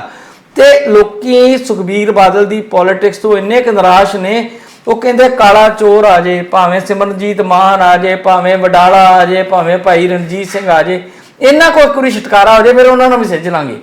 ਕਿੰਨਾ ਕੰਪੈਕਟ ਪਊਗਾ ਇਹਨਾਂ ਚੀਜ਼ਾਂ ਦਾ ਪੰਜਾਬ ਦੀ ਧਾਰਮਿਕ ਪੋਲਿਟਿਕਸ ਤੇ ਪੰਜਾਬ ਦੇ ਟੋਟਲ ਵਾਤਾਵਰਨ ਦੇ ਉੱਤੇ, ਸਾਡੇ ਭਾਈਚਾਰਕ ਸੰਬੰਧਾਂ ਤੇ? ਜਿੱਥੋਂ ਤੱਕ ਸ਼੍ਰੋਮਣੀ ਗੁਰਦੁਆਰਾ ਪ੍ਰਬੰਧਕ ਕਮੇਟੀ ਤੇ ਕਬਜ਼ੇ ਦਾ ਸਵਾਲ ਆ, ਉਹ ਤਾਂ ਤੁਸੀਂ ਦੇਖੋ ਕਿ ਜਿਹੜੀ ਧਿਰ ਸ਼੍ਰੋਮਣੀ ਗੁਰਦੁਆਰਾ ਪ੍ਰਬੰਧਕ ਕਮੇਟੀ ਤੇ ਕਾਬਜ਼ ਹੋ ਜਾਂਦੀ ਆ, ਕਿਉਂਕਿ ਸ਼੍ਰੋਮਣੀ ਗੁਰਦੁਆਰਾ ਪ੍ਰਬੰਧਕ ਕਮੇਟੀ ਕੋਲ ਖਜ਼ਾਨਾ ਆ, ਮਤਲਬ ਉਹਨਾਂ ਕੋਲ ਗੁਰਦੁਆਰੇ ਆ, ਜਿੰਨੀ ਗੁਰਦੁਆਰਿਆਂ ਦੀ ਆਮਦਨ ਆ ਉਹ ਉਹਨਾਂ ਦੇ ਕੰਟਰੋਲ 'ਚ ਆ। ਸੋ ਇਸੇ ਹੀ ਕਰਕੇ ਬਾਦਲ ਪਰਿਵਾਰ ਨੇ ਸ਼੍ਰੋਮਣੀ ਅਕਾਲੀ ਦਲ ਤੇ ਵੀ ਆਪਣਾ ਕਬਜ਼ਾ ਰੱਖਿਆ ਤੇ ਨਾਲ ਦੀ ਨਾਲ ਆਪਣਾ ਕਬਜ਼ਾ ਰੱਖਿਆ ਸ਼੍ਰੋਮਣੀ ਗੁਰਦੁਆਰਾ ਪ੍ਰਬੰਧਕ ਕਮੇਟੀ ਤੇ। ਸੋ ਇਸ ਕਰਕੇ ਜਿਹੜੀ ਇਹਨਾਂ ਨੇ ਮਿਸਮੈਨੇਜਮੈਂਟ ਪੋਲੀਟੀਸ਼ੀਅਨਸ ਦੇ ਤੌਰ ਤੇ ਕੀਤੀ ਆ ਬਾਦਲ ਪਰਿਵਾਰ ਨੇ, ਤੇ ਨਾਲ ਦੀ ਨਾਲ ਧਾਰਮਿਕ ਤੌਰ ਤੇ ਕੀਤੀ ਆ, ਕਿਉਂਕਿ ਇਹਨਾਂ ਦੇ ਰਾਜ ਦੇ ਵਿੱਚ ਗੁਰੂ ਗ੍ਰੰਥ ਸਾਹਿਬ ਦੀ ਜਿਹੜੀ ਬੀੜ ਆ ਉਹ ਚੋਰੀ ਹੋਈਆਂ ਔਰ ਉਹਨਾਂ ਦੀ ਬੇਅਦਬੀ ਕੀਤੀ ਗਈ, ਤੇ ਇਹ ਹੁਣ ਲੋਕਾਂ ਦੇ ਮਨਾਂ ਤੋਂ ਲੱਥ ਗਏ ਆ। ਰਾਜਨੀਤਿਕ ਤੌਰ ਤੇ ਵੀ ਤੇ ਧਾਰਮਿਕ ਤਾਂ ਇਹ ਕਦੀ ਹੈ ਹੀ ਨਹੀਂ ਸੀਗੇ। ਇਹਨਾਂ ਦੀ ਜਿਹੜੀ ਰਾਜਨੀਤਿਕ ਸ਼ਕਤੀ ਸੀਗੀ ਉਹਦੇ ਆਸਰੇ ਇਹਨਾਂ ਨੇ ਸ਼੍ਰੋਮਣੀ ਗੁਰਦੁਆਰਾ ਪ੍ਰਬੰਧਕ ਕਮੇਟੀ ਤੇ ਕਬਜ਼ਾ ਕੀਤਾ ਸੀਗਾ। ਸੋ ਹੁਣ ਇਹ ਗੱਲ ਸਹੀ ਆ ਕਿ ਭਾਰਤੀ ਜਨਤਾ ਪਾਰਟੀ ਨੇ ਜਿਹੜੀ ਦਿੱਲੀ ਸਿੱਖ ਗੁਰਦੁਆਰਾ ਪ੍ਰਬੰਧਕ ਕਮੇਟੀ ਆ, ਮੈਨੇਜਮੈਂਟ ਕਮੇਟੀ ਆ, ਉਹਦੇ ਉੱਤੇ ਆਪਣਾ ਕਬਜ਼ਾ ਕਰ ਲਿਆ ਹੈਗਾ। ਔਰ ਹੁਣ ਉਹਨਾਂ ਦੀ ਅੱਗੋਂ ਨਿਸ਼ਾਨਾ ਜਿਹੜਾ ਆ ਉਹ ਇਹ ਆ ਕਿ ਸ਼੍ਰੋਮਣੀ ਗੁਰਦੁਆਰਾ ਪ੍ਰਬੰਧਕ ਕਮੇਟੀ ਦੇ ਉੱਤੇ ਕਬਜ਼ਾ ਕੀਤਾ ਜਾਵੇ, ਕਿਉਂਕਿ ਜਿਹੜਾ ਖਜ਼ਾਨਾ ਆ ਉਹ ਸ਼੍ਰੋਮਣੀ ਗੁਰਦੁਆਰਾ ਪ੍ਰਬੰਧਕ ਕਮੇਟੀ ਦੇ ਕੋਲ ਆ। ਔਰ ਹੁਣ ਜਿਵੇਂ ਅਕਾਲੀ ਦਲ ਬਾਦਲ ਪਿਛਲੀਆਂ ਵਿਧਾਨ ਸਭਾ ਚੋਣਾਂ ਵਿੱਚ ਤੇ ਹੁਣ ਜਿਹੜੀ ਬਾਈ ਇਲੈਕਸ਼ਨ ਹੋਈ ਆ ਇਹਦੇ ਵਿੱਚ ਜਿਸ ਕਦਰ ਹੁੰਝਿਆ ਗਿਆ ਆ ਉਹਦੇ ਤੋਂ ਇਹ ਲੱਗਦਾ ਆ ਕਿ ਹੁਣ ਜਿਹੜੀਆਂ ਸ਼੍ਰੋਮਣੀ ਗੁਰਦੁਆਰਾ ਪ੍ਰਬੰਧਕ ਕਮੇਟੀ ਦੀਆਂ ਚੋਣਾਂ ਹੋਣਗੀਆਂ ਉਹਨਾਂ ਦੇ ਵਿੱਚ ਇਹਨਾਂ ਦੇ ਕਾਬਜ਼ ਰਹਿਣ ਦੇ ਹੁਣ ਕੋਈ ਅਸਾਰ ਜਿਹੜੇ ਆ ਉਹ ਦਿਖਾਈ ਨਹੀਂ ਦੇ ਰਹੇ, ਕਿਉਂਕਿ ਗਾਏ ਬਗਾਏ ਜਿਹੜੀਆਂ ਐਂਟੀ ਬਾਦਲ ਧਿਰਾਂ ਆ ਉਹ ਆਮ ਤੌਰ ਤੇ ਇਹੀ ਗੱਲ ਕਹਿੰਦੀਆਂ ਜਿਹੜੀ ਤੁਸੀਂ ਕਹੀ ਆ ਭਈ ਸ਼੍ਰੋਮਣੀ ਗੁਰਦੁਆਰਾ ਪ੍ਰਬੰਧਕ ਕਮੇਟੀ ਦੇ ਉੱਤੇ ਜਿਹੜਾ ਮਰਜ਼ੀ ਕੋਈ ਕਬਜ਼ਾ ਕਰ ਲਵੇ, ਤੇ ਹੁਣ ਬਾਦਲ ਪਰਿਵਾਰ ਦਾ ਕਬਜ਼ਾ ਜਿਹੜਾ ਉਹ ਸੰਭਵ ਨਹੀਂ ਹੈ। ਦੂਜੀ ਜਿਹੜੀ ਤੁਸੀਂ ਗੱਲ ਕੀਤੀ ਹੈਗੀ ਆ ਕਿ ਬਹੁਤ ਸਾਰੇ ਹਿੰਦੂ ਜਿਹੜੇ ਹੈਗੇ ਆ ਉਹ ਪੰਜਾਬ ਦਾ ਭਲਾ ਚਾਹੁੰਦੇ ਆ, ਪੰਜਾਬ ਦੇ ਨਾਲ ਸਟੈਂਡ ਕਰਦੇ ਆ। ਪੰਜਾਬ ਦੇ ਹਿੰਦੂ ਗਿੱਲ ਸਾਹਿਬ ਕਦੀ ਵੀ ਐਂਟੀ ਪੰਜਾਬ ਨਹੀਂ ਹੋਏ। ਐਂਟੀ ਪੰਜਾਬ ਦੇ ਪੋਲੀਟੀਸ਼ੀਅਨ ਹਿੰਦੂਵਾਦੀ ਕਹਿ ਲਓ ਉਹਨਾਂ ਨੂੰ ਜਾਂ ਫਿਰਕਾ ਪ੍ਰਸਤ ਕਹਿ ਲਓ, ਉਹਨਾਂ ਨੇ 1961 ਦੀ ਜਿਹੜੀ ਮਰਦਮਸ਼ੁਮਾਰੀ ਸੀਗੀ ਉਹਦੇ ਵਿੱਚ ਬਹੁਤ ਐਂਟੀ ਪੰਜਾਬ ਰੋਲ ਪਲੇ ਕੀਤਾ, ਜਿਹੜਾ ਕਿ ਬਾਅਦ ਦੇ ਵਿੱਚ ਐਂਟੀ ਦੇਸ਼, ਐਂਟੀ ਨੈਸ਼ਨਲ, ਐਂਟੀ ਕੰਟਰੀ ਵੀ ਸਾਬਤ ਹੋਇਆ। ਤੇ ਤੁਸੀਂ ਜਦੋਂ ਇੱਕ ਗਲਤ ਪਰੰਪਰਾ ਪਾਓਗੇ ਤਾਂ ਉਹ ਪੂਰੇ ਦੇਸ਼ ਦਾ ਨੁਕਸਾਨ ਕਰੇਗੀ। ਔਰ ਜਿਹੜੀ 61 ਦੀ ਮਰਦਮਸ਼ੁਮਾਰੀ ਸੀਗੀ ਉਹ ਤੁਹਾਨੂੰ ਪਤਾ ਕਿੱਦਾਂ ਦਾ ਮਾਹੌਲ ਬਣਦਾ ਸੀਗਾ ਕਿ ਪਿੰਡਾਂ ਦੇ ਵਿੱਚ ਹਿੰਦੂ ਤੇ ਹਰੀਜਨ ਜਿਹੜੇ ਆ ਉਹ ਕਹਿੰਦੇ ਸੀਗੇ, ਉਹਨਾਂ ਨੂੰ ਪੁੱਛਦੇ ਸੀਗੇ ਵੀ ਤੁਹਾਡੀ ਭਾਸ਼ਾ ਕਿਹੜੀ ਆ, ਤੇ ਉਹ ਅੱਗੋਂ ਕਹਿੰਦੇ ਸੀ ਜੀ ਹਿੰਦੀ ਲਿਖ ਲਓ, ਮਤਲਬ ਬੋਲਦੇ ਪੰਜਾਬੀ ਸੀਗੇ ਉਹ। ਸੋ ਇਹ ਜਿਹੜੀ ਜ਼ਹਿਰ ਆ ਨਾ ਜੀ, ਇਹ ਮਹਾਸ਼ਾ ਪ੍ਰੈਸ ਨੇ, ਫਿਰਕਾ ਪ੍ਰਸਤ ਹਿੰਦੂ ਲੀਡਰਾਂ ਨੇ ਫੈਲਾਈ ਸੀਗੀ। ਪੰਜਾਬ ਦਾ ਹਿੰਦੂ ਕਦੀ ਵੀ ਐਂਟੀ ਪੰਜਾਬ ਜਾਂ ਫਿਰਕਾ ਪ੍ਰਸਤ ਨਹੀਂ ਰਿਹਾ, ਸੋ ਉਹ ਗਾਂਹ ਵੀ ਨਹੀਂ ਰਹੇਗਾ। ਤੁਸੀਂ ਇਕੱਲੇ ਦੀਪਕ ਦੀ ਮਿਸਾਲ ਦਿੰਦੇ ਆ, ਪੰਜਾਬ ਦੇ ਵਿੱਚ ਬਹੁਤ ਸਾਰੇ ਦੀਪਕ ਸ਼ਰਮੇ ਆ ਜਿਹੜੇ ਇਸ ਗੱਲ ਲਈ ਸਟੈਂਡ ਕਰਦੇ ਆ ਕਿ ਪੰਜਾਬ ਜਿਹੜਾ ਉਹ ਇੱਕ ਸੈਕੂਲਰ ਸਟੇਟ ਆ। ਸੋ ਇਸ ਕਰਕੇ ਇਹ ਜਿਹੜਾ ਉਹਨਾਂ ਦੀ ਜਿਹੜੀ ਭਾਵਨਾ ਆ, ਇਹ ਪੰਜਾਬ ਨੂੰ ਕਦੇ ਵੀ ਫਿਰਕਾ ਪ੍ਰਸਤੀ ਦੀਆਂ ਲੀਹਾਂ ਦੇ ਉੱਤੇ ਵੰਡਣ ਦੀ ਆਗਿਆ ਨਹੀਂ ਦੇਵੇਗੀ। ਦਸਾਂਝ ਸਾਹਿਬ ਬਿਲਕੁਲ ਗੱਲ ਤੇ ਕਾਲੋਂ ਸਾਹਿਬ ਦੀ ਦਰੁਸਤ ਆ, ਪਰ ਮੈਨੂੰ ਅਜੇ ਤੱਕ ਇੱਕ ਗੱਲ ਤੇ ਆਉਂਦਾ ਅਫਸੋਸ ਹੁੰਦਾ ਹਮੇਸ਼ਾ ਹੀ, ਚਲੋ ਆਪਾਂ ਕੋਈ ਬਹੁਤੇ ਵਿਦਵਾਨ ਨਹੀਂ, ਨਾ ਹੀ ਆਪਣਾ ਕੋਈ ਬਹੁਤਾ ਇਸ ਚੀਜ਼ 'ਚ ਰੋਲ ਹੈ। ਜੇ ਕੈਰੋਂ ਸਾਹਿਬ ਦੀ ਮਨਸ਼ਾ ਦੇ ਮੁਤਾਬਕ ਦੋ ਭਾਸ਼ੀ ਸਟੇਟ ਵੀ ਰਹਿ ਜਾਂਦੀ, ਕੁਝ ਖਿੱਤਾ ਹਿੰਦੀ ਜਿਹੜਾ ਹਰਿਆਣਾ ਬਣਾਤਾ ਬੋਲੀ ਜਾਂਦਾ, ਤੇ ਅਸੀਂ ਭਾਸ਼ਾ ਦਾ ਕਿੰਨਾ ਕੁ ਵਿਕਾਸ ਕਰ ਲਿਆ ਤੇ ਕਿੰਨਾ ਕੁ ਪਗੜੀ ਧਾਰੀ ਲੋਕਾਂ ਨੂੰ ਆਪਣੇ ਸਰਬਰਾਹ ਬਣਾ ਕੇ ਪੰਜਾਬ ਨੂੰ ਅੱਗੇ ਲੈ ਕੇ ਜਾ ਸਕੇ। ਇਹ ਤੇ ਜਦੋਂ ਆਪਾਂ ਇਤਿਹਾਸ ਤੇ ਝਾਤੀ ਮਾਰਦੇ ਹਾਂ ਤੇ ਪਤਾ ਲੱਗਦਾ ਕਿ ਅਸੀਂ 1966 ਦੀ ਜਿਹੜੀ ਪੰਜਾਬ ਦੀ ਫਿਰ ਵਰਟੀਕਲ ਡਿਵੀਜ਼ਨ ਹੁੰਦੀ ਆ, ਉਸ ਤੋਂ ਬਾਅਦ ਅਸੀਂ ਗਰਕਦੇ ਹੋਣ ਵਾਲੇ ਥਾਂ ਪਹੁੰਚ ਗਏ ਆ, ਜਿੱਥੋਂ ਉੱਭਰ ਪਾਉਣਾ ਸਾਨੂੰ ਲੱਗਦਾ ਬਹੁਤ ਔਖਾ। ਜਿਨਨੇ ਸਾਡੇ ਸਾਹਮਣੇ ਹੋਰ ਕਈ ਸਵਾਲ ਖੜੇ ਕਰਤੇ। ਸਾਡਾ ਇਲਾਕਿਆਂ ਦਾ, ਪੰਜਾਬੀ ਬੋਲਦੇ ਇਲਾਕਿਆਂ ਦੇ ਝਗੜੇ ਪਏ, ਪਾਣੀਆਂ ਦੇ ਝਗੜੇ ਪਏ। ਇਹ ਸਾਰੇ ਝਗੜੇ ਸਾਡੇ ਭਾਈਚਾਰੇ 'ਚ ਪੈਣੇ ਹੀ ਨਹੀਂ ਸੀ ਜੇ ਕੈਰੋਂ ਸਾਹਿਬ ਦੀ ਜਾਂ ਨਹਿਰੂ ਦੀ ਜੋ ਵੀ ਪਾਲਿਸੀ ਮੈਂ ਸਮਝਦਾ ਉਦੋਂ ਲੱਗਿਆ ਅਕਾਲੀਆਂ ਨੇ ਇਸ ਤਰੀਕੇ ਨਾਲ ਉਭਾਰਤਾ ਕਿ ਬਾਕੀ ਥਾਵਾਂ ਤੇ ਜੇ ਲੈਂਗੁਏਜ ਦੇ ਹਿਸਾਬ ਨਾਲ ਸੂਬੇ ਬਣ ਗਏ ਤੇ ਸਾਡਾ ਕਿਉਂ ਨਹੀਂ। ਪਰ ਜਿਹੜੇ ਮੁੱਦੇ ਨੂੰ ਲੈ ਕੇ ਅਸੀਂ ਸੂਬੇ ਨੂੰ ਸੂਬੀ ਬਣਾ ਲਿਆ, ਉਸ ਤੋਂ ਬਾਅਦ ਸਾਡਾ ਜੇ ਅੱਜ ਅਸੀਂ ਉਹਨੂੰ ਉੱਤੇ ਵਿਸ਼ਲੇਸ਼ਣ ਕਰੀਏ ਤੇ ਸਾਨੂੰ ਪਤਾ ਲੱਗਦਾ ਕਿ ਅਸੀਂ ਖੱਟਿਆ ਕੁਝ ਨਹੀਂ, ਗਵਾਇਆ ਹੀ ਗਵਾਇਆ। ਤੇ ਫਿਰ ਜਦੋਂ ਕਿਸਾਨ ਅੰਦੋਲਨ ਦੇ ਵਿੱਚ ਜਦੋਂ ਗੱਲ ਚੱਲੀ ਭਾਈਚਾਰਕ ਏਕਤਾ ਦੀ, ਤੇ ਹਰਿਆਣੇ ਦੇ ਲੋਕਾਂ ਨੂੰ ਪੱਤਰਕਾਰ ਮੂੰਹ 'ਚ ਤੁੰਨ ਕੇ ਮਾਈਕ ਸਵਾਲ ਪੁੱਛਦੇ ਰਹੇ ਕਿ ਪਾਣੀਆਂ ਦਾ ਕੀ ਬਣੂਗਾ, SYL ਦੇ ਪਾਣੀ ਦਾ ਕੀ ਬਣੂਗਾ। ਉਹਨਾਂ ਕਿਹਾ ਪਾਣੀ ਨੂੰ ਦਫਾ ਕਰੋ, ਪਹਿਲਾਂ ਸਾਡੇ ਭਰਾ ਮਿਲ ਗਏ ਸੀ, ਗਲੇ ਮਿਲ ਗਏ ਆ। ਇਹ ਚੀਜ਼ਾਂ ਕੇਂਦਰ 'ਚ ਸ਼ਾਸਤ ਕਰਦੀ ਕਿਸੇ ਵੀ ਪਾਰਟੀ ਦੀ ਸਰਕਾਰ ਨੂੰ ਸੂਟ ਨਹੀਂ ਕਰਦੀਆਂ, ਨਾ ਕਦੀ ਕਾਂਗਰਸ ਨੂੰ ਸੂਟ ਕੀਤੀਆਂ ਤੇ BJP ਦਾ ਤਾਂ ਕਹਿਣਾ ਹੀ ਕੀ, ਉਹਦੀ ਤੇ ਪੋਲਿਟਿਕਸ ਹੀ ਸਾਰੀ ਇਸ ਆਧਾਰ ਤੇ ਆ ਕਿ ਲੋਕਾਂ ਨੂੰ ਪਾੜ ਕੇ ਰੱਖਣਾ ਆ। ਤੇ ਐਨ ਇਸ ਮੌਕੇ ਤੇ ਵੈਸੇ ਕਾਲੋ ਸਾਹਿਬ ਨੇ ਕਿਹਾ ਕਿ ਇਲੈਕਸ਼ਨ ਦੇ ਵਿੱਚ ਉਹਦਾ ਅਸਰ ਪਿਆ ਸਿੱਧੂ ਮੂਸੇਵਾਲੇ ਦਾ। ਇਲੈਕਸ਼ਨ ਤੋਂ ਬਾਅਦ ਗਾਣਾ ਰਿਲੀਜ਼ ਹੋਇਆ, ਮੇਰੇ ਖਿਆਲ ਅਗਲੇ ਦਿਨ ਹੋਇਆ ਸੀਗਾ। ਪਰ ਕਿਤੇ ਨਾ ਕਿਤੇ ਕੇਂਦਰ ਦੇ ਸ਼ਾਸਕਾਂ ਨੂੰ ਇਹ ਗਾਣਾ ਸੂਟ ਕਰਦਾ ਸੀ ਕੁਝ ਦਿਨਾਂ ਲਈ ਕਿ ਅਸੀਂ ਇੰਨਾ ਕੁ ਪਾੜ ਪਾ ਦਈਏ ਕਿ ਪੰਜਾਬ ਹਰਿਆਣੇ 'ਚ ਫਿਰ SYL ਦਾ ਮੁੱਦਾ ਉੱਠ ਜੇ। ਨੌਜਵਾਨ ਲੋਕ ਸਾਡੇ ਵਾਲੇ ਪਾਸੇ ਵੀ ਤੇ ਹਰਿਆਣੇ ਵਾਲੇ ਪਾਸੇ ਵੀ ਜਿਹੜੇ ਗਲਵੱਕੜੀ ਪਾ ਕੇ ਜਿਹਨੂੰ ਭਾਈ ਭਾਈ ਕਹਿ ਰਹੇ ਸੀਗੇ, ਅੱਜ SYL ਦੇ ਮੁੱਦੇ ਤੇ ਇੱਕ ਦੂਜੇ ਨਾਲ ਸਿੰਘ ਫਸਾਉਣ ਨੂੰ ਤਿਆਰ ਹੋ ਗਏ। ਫਿਰ ਆਪਾਂ ਉਹੀ ਗੱਲਾਂ ਕਰਨ ਲੱਗ ਗਏ ਆ ਜਿਹੜੀਆਂ ਸਾਨੂੰ ਪਾੜਨ ਦੀ ਕੀਤੀਆਂ ਗਈਆਂ। ਇਹ ਜੋ ਕੁਝ ਚੱਲ ਰਿਹਾ ਹੁੰਦਾ ਆ, ਸਿੱਧੂ ਮੂਸੇਵਾਲੇ ਦਾ ਗੀਤ ਹੋ ਸਕਦਾ ਉਹਦੀਆਂ ਭਾਵਨਾਵਾਂ ਸਹੀ ਹੋਣ, ਪੰਜਾਬ ਪ੍ਰਤੀ ਉਹ ਬਹੁਤ ਸਿਰਦ ਹੋਵੇ, ਪਰ ਕਿਤੇ ਨਾ ਕਿਤੇ ਇਹਦੇ ਜਿਹੜੇ ਪਿੱਛੇ ਪੋਲਿਟਿਕਸ ਹੁੰਦੀ ਆ ਜਿਹੜੀ ਬਾਅਦ 'ਚ ਖੁੱਲਦੀ ਆ, ਬਹੁਤ ਦੇਰ ਬਾਅਦ ਜਦੋਂ ਉਹਦੇ ਚੰਗੇ ਮਾੜੇ ਅਸਰ ਪੈ ਜਾਂਦੇ ਆ ਤੇ ਫਿਰ ਅਸੀਂ ਉਹਨੂੰ ਫਿਰ ਦੁਬਾਰਾ ਸੋਚਣ ਲਈ ਮਜਬੂਰ ਹੁੰਨੇ ਆ। ਉਦੋਂ ਉਹਦੀ ਵਿਆਖਿਆ ਕਰਦੇ ਆ ਤੇ ਫਿਰ ਉਹ 'ਚੋਂ ਲੱਭਦਾ ਕਿ ਨਹੀਂ ਇਹਦੇ ਪਿੱਛੇ, ਜਿੱਦਾਂ ਹੁਣੇ ਕਾਲੋ ਸਾਹਿਬ ਨੇ ਕਿਹਾ ਕਿ ਪੰਜਾਬ ਦਾ ਹਿੰਦੂ ਫਿਰਕਾ ਪ੍ਰਸਤ ਨਹੀਂ ਸੀ, 61 ਦੀ ਮਰਦਮਸ਼ੁਮਾਰੀ 'ਚ ਉਹਨੂੰ ਮਜਬੂਰ ਕਰ ਦਿੱਤਾ ਗਿਆ ਭਾਸ਼ਾ ਪ੍ਰੈਸ ਵੱਲੋਂ ਕਿ ਉਹ ਆਪਣੀ ਮਾਂ ਬੋਲੀ ਤੋਂ ਮੁਨਕਰ ਹੋ ਜੇ। ਇਸੇ ਤਰ੍ਹਾਂ ਹੀ ਸਿੱਧੂ ਮੂਸੇਵਾਲੇ ਦੇ ਗੀਤ ਪਿੱਛੇ ਕਿਹੋ ਜਿਹੀ ਪੋਲਿਟਿਕਸ, ਕਿਹੜੇ ਲੋਕ ਹੋ ਸਕਦੇ ਆ ਜਿਨ੍ਹਾਂ ਨੇ ਉਹਨੂੰ ਇਸ ਢੰਗ ਨਾਲ ਪ੍ਰਚਾਰਿਆ, ਜਾਂ ਉਹ ਗਾਣਾ ਲਿਖਵਾਇਆ ਗਿਆ ਹੋਵੇ, ਜਾਂ ਉਹ ਗਾਣਾ ਰਿਕਾਰਡ ਕਰਵਾਇਆ ਗਿਆ ਹੋਵੇ, ਜਾਂ ਉਹ ਸਾਡੇ 'ਚ ਵੰਡ ਪਾਉਣ ਲਈ ਕਿ ਕਿੰਨਾ ਕੁ ਉਸ ਗਾਣੇ ਦਾ ਪੰਜਾਬ ਨਾਲ ਹਿੱਤ ਪੁੱਗਦਾ ਆ। ਹਾਲਾਂਕਿ ਉਹਨੇ ਗੱਲ ਬਹੁਤ ਵੱਡੀ ਕਹਿ ਦਿੱਤੀ ਕਿ ਸਾਡਾ ਲਾਣਾ ਮੋੜ ਦਿਓ, ਸਾਡਾ ਚੰਡੀਗੜ੍ਹ ਤੇ ਹਿਮਾਚਲ ਹਰਿਆਣਾ ਮੋੜ ਦਿਓ। ਜਿਹੜੀ ਗੱਲ ਮੈਂ ਬਾਰ-ਬਾਰ ਉਠਾਉਣਾ ਆ ਕਿ ਜਿਹ 'ਚੋਂ ਅਸੀਂ ਖੱਟਿਆ ਕੋਈ ਨਹੀਂ, ਸਾਡੇ ਅੰਦਰ ਤੇ ਕਿਤੇ ਨਾ ਕਿਤੇ ਉਹ ਗੱਲ ਬੈਠੀ ਆ ਨਾ ਕਿ ਅਸੀਂ ਇਹ ਜਿਹੜੀ 66 ਦੀ ਵੰਡ ਕਰਾਈ ਆ ਉਹ ਸਾਡੀ ਆਪਣੀ ਬਲੰਡਰ ਸੀ, ਸਾਡੇ ਲੀਡਰਾਂ ਦੀ ਬਲੰਡਰ ਸੀ। ਜਿੱਦਾਂ 61 ਵਾਲੀ ਮਰਦਮਸ਼ੁਮਾਰੀ 'ਚ ਭਾਸ਼ਾ ਲੀਡਰਾਂ ਦੀ ਬਲੰਡਰ ਸੀ ਕਿ ਪੰਜਾਬ ਦੇ ਹਿੰਦੂਆਂ ਤੇ ਸਿੱਖਾਂ ਨੂੰ ਅਲੱਗ ਕੀਤਾ, ਇੱਦਾਂ ਹੀ ਇਹ ਜਿਹੜੀ ਅਕਾਲੀ ਦਲ ਦੀ ਪੋਲਿਟਿਕਸ ਸੀ ਇਹਦੀ ਇੱਕ ਵੱਡੀ ਬਲੰਡਰ ਬਣ ਕੇ ਸਾਡੇ ਸਾਹਮਣੇ ਖੜੀ ਹੋਈ। ਦੇਖੋ ਨੰਬਰ 1 ਤਾਂ ਇਹ ਹੈ ਕਿ ਪੰਜਾਬ ਜਿਹੜਾ ਹੁਣ ਸੱਚ ਹੈ, ਕਿਸੇ ਨੇ ਕੀ ਕਿਸੇ ਨੂੰ ਮੋੜਨਾ, ਇਹ ਚਿੰਜੜੀਆਂ ਛੇੜਨ ਵਾਲੀ ਗੱਲ ਹੈ। ਜੋ ਹੋ ਗਿਆ, ਦੀਵਾਰਾਂ ਖੜੀਆਂ ਕਰ ਦਿੱਤੀਆਂ ਗਈਆਂ, ਉਹ ਤਾਂ ਢਹਿਣੀਆਂ ਨੇ। ਮੈਂ ਤਾਂ ਬਾਘਾ ਬਾਰਡਰ ਬਾਰੇ ਵੀ ਕਹਿੰਦਾ ਹੁੰਦਾ ਵੀ ਜਿਹੜੀ ਬਾੜ ਹੈ ਬਾਘਾ ਬਾਰਡਰ ਵਾਲੀ ਭਾਰਤ ਤੇ ਪਾਕਿਸਤਾਨ ਵਿਚਾਲੇ, ਇਹ ਕੋਈ ਬਰਦਨ ਦੀ ਕੰਧ ਨਹੀਂ ਹੈ ਜਿਹੜੀ ਢਾਹ ਦਿੱਤੀ ਜਾਊਗੀ। ਇਸ ਹਕੀਕਤ ਨੂੰ ਮੰਨ ਲੈਣਾ ਚਾਹੀਦਾ। ਇਹ ਬਿਲਕੁਲ ਓਵਰ ਇਮੋਸ਼ਨਲ ਹੋ ਕੇ ਕਈ ਵਾਰੀ ਅਸੀਂ ਗੱਲਾਂ ਕਰਦੇ ਹਾਂ, ਲਹਿੰਦਾ ਪੰਜਾਬ ਤੇ ਚੜ੍ਹਦਾ ਪੰਜਾਬ ਹੋ ਜਾਣਾ ਚਾਹੀਦਾ। ਕੁਝ ਨਹੀਂ ਇਹ ਹੋਣਾ, ਨਾ ਹੀ ਹਰਿਆਣਾ ਕਿਸੇ ਨੂੰ ਮਿਲਣਾ ਵਾਪਸ, ਨਾ ਹੀ ਪੰਜਾਬ ਨੂੰ ਪੰਜਾਬ ਮੁੜ ਕੇ ਪਾਣਾ।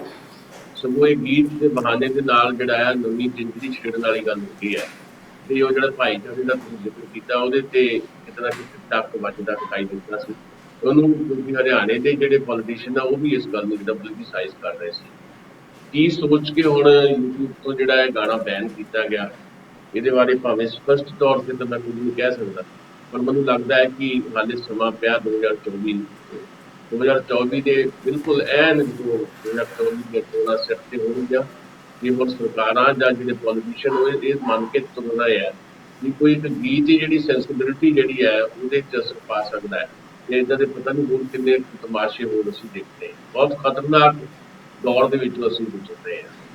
ਦੂਜੀ ਗੱਲ ਇਹ ਹੈ ਕਿ ਇੱਕ ਵੱਡਾ ਸਵਾਲ ਤੁਸੀਂ ਕੀਤਾ ਹੈ, ਸਵਾਲ ਨਹੀਂ ਹੈ, ਤੁਸੀਂ ਉਹ ਅੱਛਾ ਜ਼ਾਹਰ ਕੀਤਾ ਵੀ ਪ੍ਰੋਫੈਸਰ ਕੈਰੋਂ ਦੇ ਹਵਾਲੇ ਦੇ ਨਾਲ ਜੇ ਜੇ ਜੇ ਤੁਸੀਂ ਪੰਜਾਬ ਨੂੰ ਇੱਕ ਰੱਖਦੇ ਤਾਂ ਗੱਲ ਹੋ ਨਹੀਂ ਹੋਣੀ ਸੀ, ਫਿਰ ਤਾਂ ਮਸਲੇ ਹੀ ਨਹੀਂ ਸੀ ਖੜੇ ਹੋਣੇ। ਪਰ ਜੇ ਤੁਸੀਂ ਪੰਜਾਬ ਨੂੰ ਇੱਕ ਸੂਬੀ ਬਣਾ ਲਿਆ ਸਿਰਫ ਇਸ ਕਰਕੇ ਵੀ ਅਸੀਂ ਧਰਮ ਦੇ ਆਧਾਰ ਤੇ ਜੇ ਸੂਬਾ ਬਣਾਵਾਂਗੇ, ਭਾਸ਼ਾ ਦੇ ਆਧਾਰ ਤੇ, ਤਾਂ ਸ਼ਾਇਦ ਘੱਟੋ ਘੱਟ ਸਿੱਖ ਮੁੱਖ ਮੰਤਰੀ ਤਾਂ ਸਾਡਾ ਬਣਿਆ ਕਰੇਗਾ। ਤੇ ਅੱਜ ਹਾਲਤ ਇਹ ਹੈ, ਰਿਐਲਿਟੀ ਇਹ ਹੈ ਕਿ ਪੰਜਾਬ ਦੇ ਵਿੱਚ ਜਿਹੜੀ ਸਿੱਖ ਬਹੁ ਗਿਣਤੀ ਵਾਲਾ ਸੂਬਾ ਜਿਹੜਾ ਹੈ, ਸਿੱਖ ਡੋਮੀਨੇਸ਼ਨ ਜਿਹੜੀ ਪਾਪੂਲੇਸ਼ਨ ਹੈ, ਉਹ ਵੀ ਪਿਛਲੇ 30 ਸਾਲ ਤੋਂ 5% ਘਟ ਗਈ ਹੈ। 62% ਸਿੱਖ ਪਾਪੂਲੇਸ਼ਨ ਸੀ ਪੰਜਾਬ ਦੇ ਵਿੱਚ ਅੱਜ ਤੋਂ 20-25 ਸਾਲ ਪਹਿਲਾਂ, ਹੁਣ 57% ਰਹਿ ਗਈ। ਜਿਸ ਤਰੀਕੇ ਦੇ ਨਾਲ ਹਿਜਰਤ ਹੋ ਰਹੀ ਹੈ, ਜਿਸ ਤਰੀਕੇ ਦੇ ਨਾਲ ਬਹੁਤੇ ਸਾਡੇ ਬੱਚੇ ਬਾਹਰ ਜਾ ਰਹੇ ਆ ਤੇ ਬੱਚਿਆਂ ਦੇ ਨਾਲ ਹੋਰ 4 ਸਾਲਾਂ ਬਾਅਦ ਉਹਨਾਂ ਦੇ ਪਰਿਵਾਰ ਬਾਹਰ ਚਲ ਜਾਂਦੇ ਆ, ਜਿਹਦੇ ਵਿੱਚੋਂ ਵੱਡੀ ਤਾਦਾਦ ਜਿਹੜੀ ਹੈ ਸਿੱਖ ਭਾਈਚਾਰੇ, ਉਹ ਦੱਸਦੀ ਹੈ ਕਿ ਇਹ ਇਸੇ ਤਰ੍ਹਾਂ ਪ੍ਰੋਸੈਸ ਚੱਲਦਾ ਰਿਹਾ ਤਾਂ ਹੋਰ 50 ਸਾਲਾਂ ਤੇ ਜਿਹੜੇ ਸੁਪਨੇ ਲੈ ਕੇ ਇਹ ਸੂਬਾ ਬਣਾਇਆ ਸੀ ਕਿ ਸਿੱਖ ਮੁੱਖ ਮੰਤਰੀ ਹੋਇਆ ਕਰੇਗਾ, ਉਹ ਸੁਪਨੇ ਵੀ ਖੇਡ ਸ਼ੁਰੂ ਹੋਣ ਵਾਲੇ ਇਹਨਾਂ ਦੇ। ਸਾਡੇ ਤਾਂ ਸੁਪਨੇ ਨਹੀਂ ਖੇਡ ਸ਼ੁਰੂ ਹੁੰਦੇ, ਇਹਨਾਂ ਦੇ ਹੋਣ ਵਾਲੇ ਆ। ਪੰਜਾਬ ਦੇ ਵਿੱਚ ਸਿੱਖ ਭਾਈਚਾਰਾ ਜਿਹੜਾ ਉਹ ਘੱਟ ਗਿਣਤੀ ਰਹਿ ਜਾਣਾ, ਇਸ ਤਰੀਕੇ ਨਾਲ ਸਾਡਾ ਕੁਝ ਅਲਟੀਮੇਟਲੀ ਇਸ ਪੋਲੀਟਿਕਸ ਨੂੰ ਸਮਝਣ ਦੀ ਜ਼ਰੂਰਤ ਹੈ। ਪੰਜਾਬ ਦੇ ਵਿੱਚ ਜੋ ਕੁਝ ਵੀ ਇਸ ਵੇਲੇ ਅਸੀਂ ਦੇਖਦੇ ਹਾਂ, ਜਿਹੜੀ ਸਿਆਸਤ ਹੈ, ਉਹਦੇ 'ਚ ਇੰਨਾ ਕੁ ਜ਼ਿਆਦਾ ਨਿਘਾਰ ਆ ਗਿਆ ਵੀ ਉਹਦੀ ਵਿਆਖਿਆ ਕਰਨੀ ਵੀ ਸਾਡੇ ਵਾਸਤੇ ਮੁਸ਼ਕਿਲ ਹੋ ਗਈ ਹੈ। ਪੰਜਾਬ ਨੂੰ ਪੈਰਾਸਰ ਕਰਨ ਦੀ ਲੜਾਈ ਲੜਨ ਦੀ ਥਾਂ ਦੇ ਉੱਤੇ ਸਿਰਫ ਇਸ ਤਰ੍ਹਾਂ ਦੀਆਂ ਗੋਲਬੰਦੀਆਂ ਜਿਹੜੀਆਂ ਕੀਤੀਆਂ ਜਾ ਰਹੀਆਂ ਕਿ ਕਿੱਥੇ ਕਿਹੜੇ ਵੇਲੇ ਕਿਵੇਂ ਕਬਜ਼ਾ ਕੀਤਾ ਜਾ ਸਕਦਾ। ਸ਼੍ਰੋਮਣੀ ਗੁਰਦੁਆਰਾ ਪ੍ਰਬੰਧਕ ਕਮੇਟੀ ਦਾ ਥੋੜ੍ਹਾ ਜ਼ਿਕਰ ਹੈ, ਮੈਂ ਉਹਦੇ 'ਚ ਇੱਕੋ ਗੱਲ ਦਾ ਵਾਅਦਾ ਕਰਨਾ ਹੈ।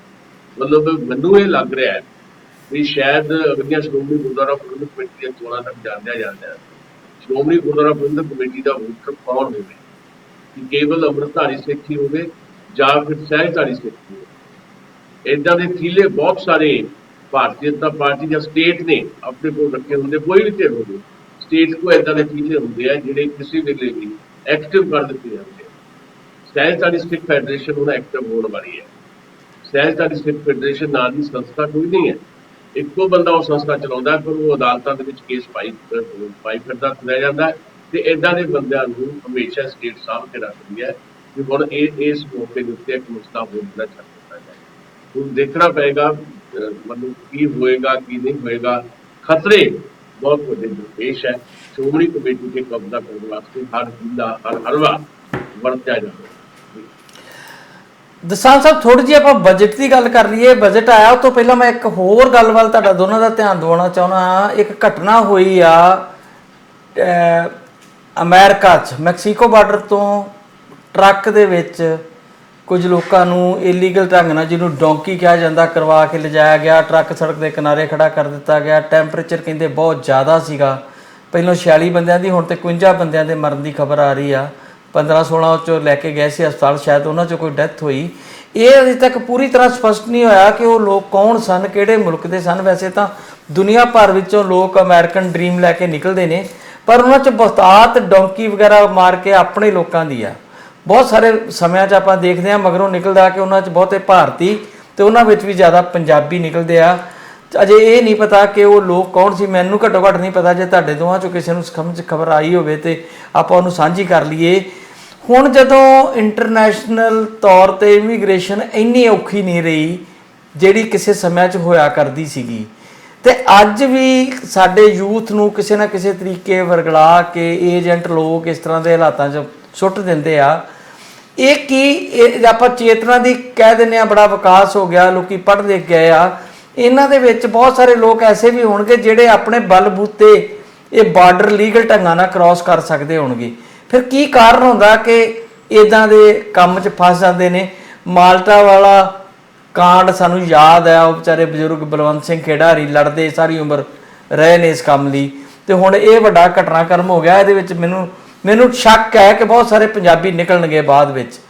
ਤੇ ਇਹ ਘਟਨਾਕ੍ਰਮ ਦੇ ਉੱਤੇ ਤੁਸੀਂ ਕੋਈ ਕਮੈਂਟ ਕਰਨਾ ਚਾਹੋਗੇ ਦੋਵੇਂ ਜਣੇ ਵਾਰੀ-ਵਾਰੀ? ਦੇਖੋ, ਮੈਂ ਸੁਣਿਆ ਕਿ ਹਿਊਮਨ ਟ੍ਰੈਫਿਕਿੰਗ ਜਿਹੜੀ ਹੈ ਬਹੁਤ ਬਦਨੂਮਾ ਦਾਗ ਹੈ।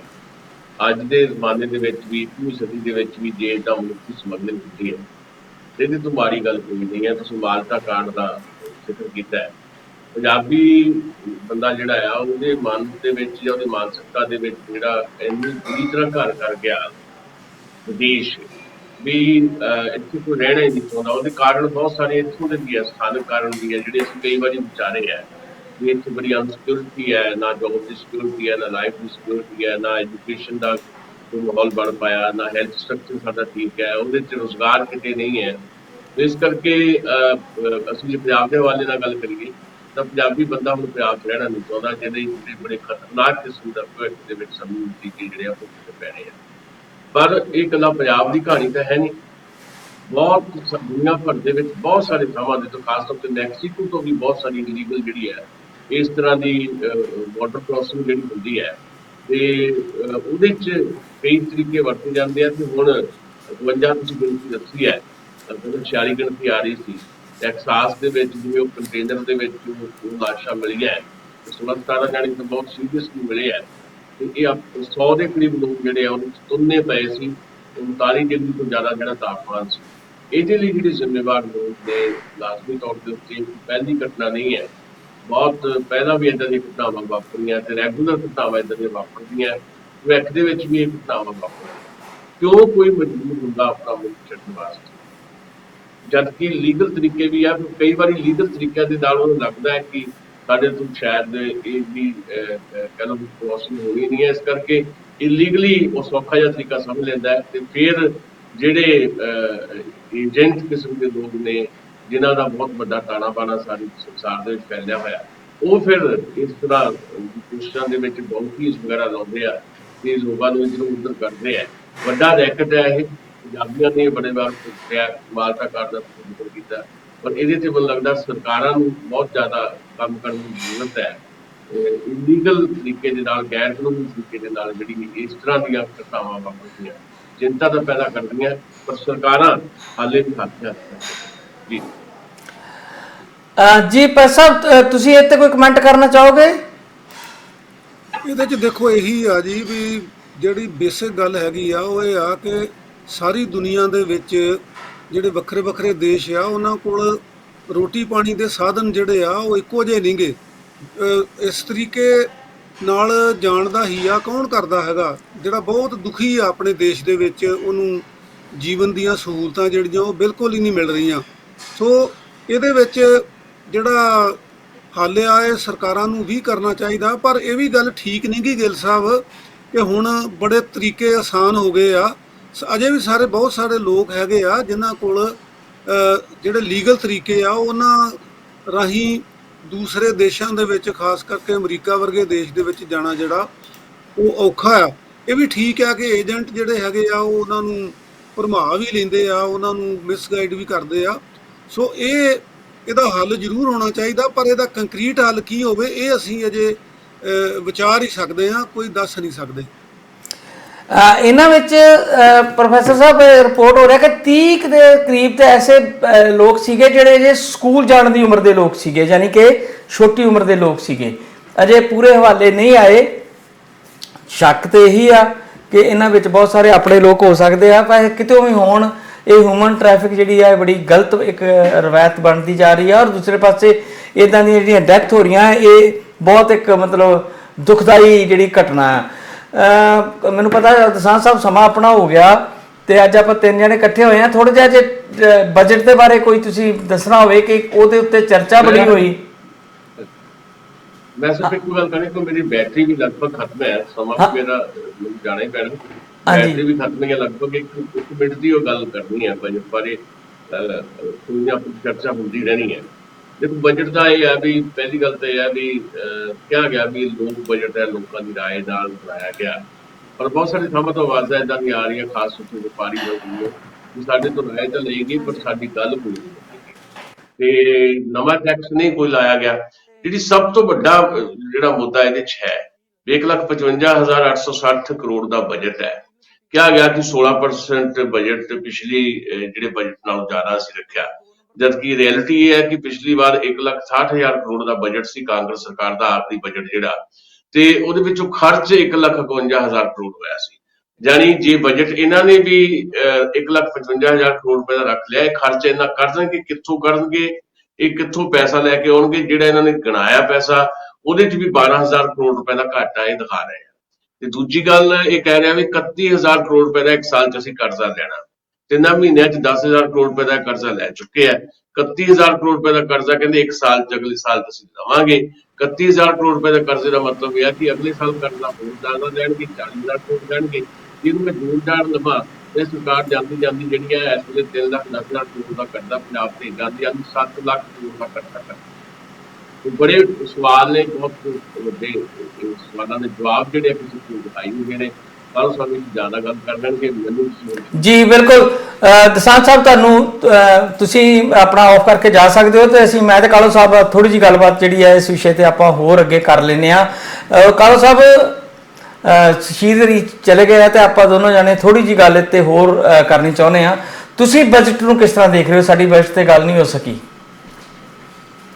ਬਜਟ ਦੇ ਵਿੱਚ ਜੀ ਦੇਖੋ, ਪਹਿਲਾਂ ਤਾਂ ਚੰਗੀਆਂ ਗੱਲਾਂ ਇਹ ਹੈਗੀਆਂ ਕਿ ਕੋਈ ਟੈਕਸ ਨਵਾਂ ਇਹਨਾਂ ਨੇ ਨਹੀਂ ਲਾਇਆ ਹੈਗਾ। ਦੂਜਾ ਇਹ ਆ ਕਿ ਇਹਦੇ 'ਚ ਹੈਲਥ ਦੇ ਬਜਟ ਤੇ ਐਜੂਕੇਸ਼ਨ ਦੇ ਬਜਟ ਦੇ ਵਿੱਚ ਵਾਧਾ ਕੀਤਾ ਗਿਆ ਹੈ। ਸੋ ਇਹ ਤਾਂ ਪੋਜ਼ਿਟਿਵ ਗੱਲਾਂ ਹੈਗੀਆਂ।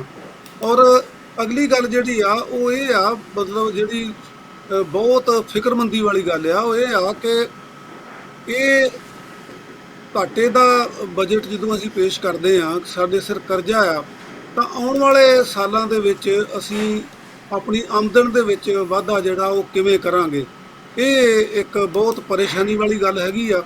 ਔਰ ਮੇਰਾ ਖਿਆਲ ਇਹ ਆ ਵੀ ਇਹਦੇ 'ਚ ਜਿੱਦਾਂ ਤੁਸੀਂ ਦੱਸਿਆ ਸੀਗਾ ਕਿ ਕੱਲ੍ਹ ਜਿਹੜੇ ਅਰਥ ਸ਼ਾਸਤਰੀ ਹੈਗੇ ਆ ਸਾਡੇ ਵਰਲਡ ਪੱਧਰ ਦੇ, ਉਹਨਾਂ ਨਾਲ ਤੁਸੀਂ ਗੱਲਾਂ ਬਾਤਾਂ ਕਰਨੀਆਂ, ਅਤੇ ਮੇਰਾ ਖਿਆਲ ਇਹ ਆ ਵੀ ਉਹ ਜ਼ਿਆਦਾ ਵਧੀਆ ਐਨਾਲਿਸਿਸ ਕਰ ਸਕਦੇ ਆ, ਜ਼ਿਆਦਾ ਵਧੀਆ ਦੱਸ ਸਕਦੇ ਆ, ਕਿਉਂਕਿ ਉਹ ਅਰਥ ਸ਼ਾਸਤਰੀ ਨੇ, ਅਸੀਂ ਤਾਂ ਇੱਕ ਕਾਮਨਰ ਹੈਗੇ ਆ, ਆਮ ਆਦਮੀ ਆ, ਉਹਦੇ ਨੁਕਤਾ ਨਿਗਾਹ ਤੋਂ ਅਸੀਂ ਦੇਖਦੇ ਹਾਂ। ਸੋ ਮੇਰਾ ਖਿਆਲ ਇਹ ਆ ਕਿ ਇਹ ਆਪਾਂ ਦਰਸ਼ਕਾਂ ਨੂੰ ਸੂਚਨਾ ਦੇ ਦਈਏ ਵੀ ਕੱਲ੍ਹ ਨੂੰ ਜਿਹੜੀ ਆ ਉਹ ਬਜਟ ਦੇ ਉੱਤੇ ਕਿਸੇ ਵੱਡੇ ਅਰਥ ਸ਼ਾਸਤਰੀ ਨਾਲ ਅਜੀਤ ਸਿੰਘ ਗਿੱਲ ਹੁਣੀ ਗੱਲ ਕਰਨਗੇ। ਬਿਲਕੁਲ ਦਸਾਂਝ ਸਾਹਿਬ, ਕੱਲ ਆਪਾਂ 7 ਤੋਂ 8 ਵਾਲਾ ਸ਼ੋਅ ਜਿਹੜਾ ਆ ਡਾਕਟਰ ਸੁੱਚਾ ਸਿੰਘ ਗਿੱਲ ਨਾਲ ਬਜਟ ਦੇ ਉੱਤੇ ਜਿਹੜੀ ਆ ਟੋਟਲ ਜਿਹੜੀ ਗੱਲਬਾਤ ਉਹ ਕਰਨ ਦਾ ਮਨ ਬਣਾਇਆ। ਕੱਲ ਨੂੰ ਆਪਾਂ ਕੋਸ਼ਿਸ਼ ਕਰਾਂਗੇ ਕਿ ਬਜਟ ਦੇ ਉੱਤੇ ਜਿਹੜੇ ਸਾਡੇ ਅਰਥ ਸ਼ਾਸਤਰੀ ਨੇ ਉਹ ਕਿਸ ਤਰ੍ਹਾਂ ਦੀ ਜਿਹੜਾ ਉਹ ਸਾਰਾ ਕੁਝ ਸੋਚਦੇ ਨੇ। ਸੋ ਉੱਤੇ ਕੱਲ ਕਰਾਂਗੇ। ਅੱਛਾ, ਇੱਕ ਖਬਰ ਹੋਰ ਆਈ ਆ ਪ੍ਰੋਫੈਸਰ ਸਾਹਿਬ, ਆਪਾਂ ਉੱਤੇ ਵੀ ਗੱਲ ਕਰ ਲਈਏ। ਹਾਈ ਕੋਰਟ ਨੇ ਜਿਹੜੀ ਠੇਕਿਆਂ ਦੀ ਨਵੀਂ ਅਲਾਟਮੈਂਟ ਹੋਣ ਲੱਗੀ ਸੀ ਪੰਜਾਬ 'ਚ, ਉੱਤੇ ਰੋਕ ਲਗਾ ਦਿੱਤੀ ਆ। ਕਿਹਾ ਜਾ ਰਿਹਾ ਸੀ ਕਿ ਬਹੁਤ ਸਾਰਾ 40% ਵੱਧ ਪੈਸਾ ਜਿਹੜਾ ਵਾ ਉਹ ਮਾਨ ਸਾਹਿਬ ਦੀ ਸਰਕਾਰ ਜਿਹੜੀ ਕਲੇਮ ਕਰ ਰਹੀ ਸੀ ਕਿ ਅਸੀਂ ਹੁਣ ਠੇਕਿਆਂ ਤੋਂ ਜਿਹੜਾ ਉਹ ਪ੍ਰਾਪਤ ਕਰ ਲੈਣਾ, ਪਰ ਉਹਦੇ ਤੇ ਹਾਈ ਕੋਰਟ ਨੇ ਜਿਹੜੀ ਆ ਉਹ ਰੋਕ ਲਾਤੀ ਆ ਤੇ ਸਰਕਾਰ ਨੂੰ ਨੋਟਿਸ ਜਾਰੀ ਕਰ ਦਿੱਤਾ। ਤੁਸੀਂ ਇਸ ਨੂੰ ਕਿਸ ਤਰ੍ਹਾਂ ਦੇਖਦੇ ਹੋ? ਇਹਦੇ ਵਿੱਚ ਕੋਈ ਕਾਨੂੰਨੀ ਦਾਅ ਪੇਚ ਐਸਾ ਹੈ ਜਿਹਦਾ ਕਰਕੇ ਸਰਕਾਰ ਨੂੰ ਪਰੇਸ਼ਾਨੀ ਦਾ ਸਾਹਮਣਾ ਕਰਨਾ ਪੈ ਜਾਊਗਾ?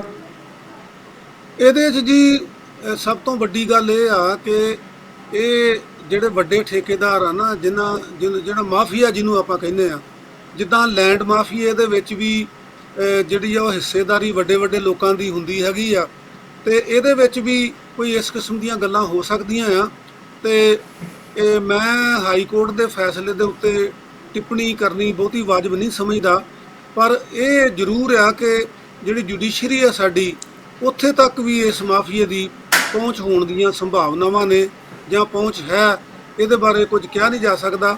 ਪਰ ਪਿਛਲੇ ਸਮੇਂ ਦੇ ਵਿੱਚ ਵੀ ਅਸੀਂ ਕਈ ਮਾਮਲਿਆਂ ਦੇ ਵਿੱਚ ਦੇਖਿਆ ਹੈਗਾ, ਜਿਵੇਂ ਆ ਲੈਂਡ ਮਾਫੀਆ ਵਾਲੀ ਗੱਲ ਹੈਗੀ ਆ। ਸੋ ਇਹਦੇ ਵਿੱਚ ਜਿਹੜਾ ਉੱਚ ਵਰਗ ਹੈਗਾ, ਉਹਦੇ ਆਪਸ ਦੇ ਵਿੱਚ ਜਿਹੜੇ ਰਿਲੇਸ਼ਨ ਨੇ, ਨੈਕਸਸ ਨੇ, ਉਹਨਾਂ ਦੀਆਂ ਸੰਭਾਵਨਾਵਾਂ ਤੋਂ ਇਨਕਾਰ ਨਹੀਂ ਕੀਤਾ ਜਾ ਸਕਦਾ।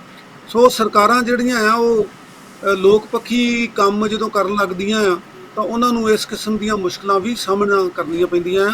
ਮੇਰੇ ਕੋਲ ਇਹਨਾਂ ਦੀ ਕੋਈ ਡਿਟੇਲ ਨਹੀਂ ਹੈ ਇਸ ਕਿਸਮ ਦੀ ਕਿ ਪਹਿਲੀ ਪਾਲਿਸੀ ਦੇ ਵਿੱਚ ਕੀ ਫਾਇਦਾ ਸੀਗਾ ਤੇ ਜਿਹੜੀ ਹੁਣ ਪਾਲਿਸੀ ਆਈ ਆ ਉਹਦੇ 'ਚ ਲੋਕਾਂ ਨੂੰ ਕੀ ਨੁਕਸਾਨ ਹੋਣਾ ਆ, ਇਹ ਆਪਾਂ ਕਿਸੇ ਐਕਸਪਰਟ ਕੋਲੋਂ ਹੀ ਜਾਣ ਸਕਦੇ ਹਾਂ। ਕਾਲੋ ਸਾਹਿਬ, ਜਿਹੜੇ ਉਹ ਮੈਂ ਗੱਲ ਕਰ ਰਿਹਾ ਸੀ ਇਹ ਤੋਂ ਪਹਿਲੀ ਖਬਰ ਦੇ ਵਿੱਚ, ਜਿਹੜੇ ਮੈਕਸੀਕੋ ਤੋਂ ਬਾਰਡਰ ਕ੍ਰਾਸ ਕਰਕੇ ਆਏ ਆ, ਉਹਦੀ ਥੋੜੀ ਜਿਹੀ ਡਿਟੇਲ ਆਈ ਆ। ਉਹਦੇ ਵਿੱਚ 22 ਲੋਕ ਮੈਕਸੀਕੋ ਦੇ ਦੱਸੇ ਜਾ ਰਹੇ ਆ, 7 ਗੁਆਟੇਮਾਲਾ ਦੇ ਤੇ 2 ਹੋਂਡੂਰਸ ਤੋਂ ਨੇ, ਤੇ ਕੁੱਲ ਮਿਲਾ ਕੇ 31 ਬਣਦੇ ਆ 51 ਦੇ ਵਿੱਚੋਂ। ਅਜੇ 20 ਬੰਦਿਆਂ ਦੀ ਜਿਹੜੀ ਲਿਸਟ ਆ ਉਹ ਆਉਣੀ ਬਾਕੀ ਆ।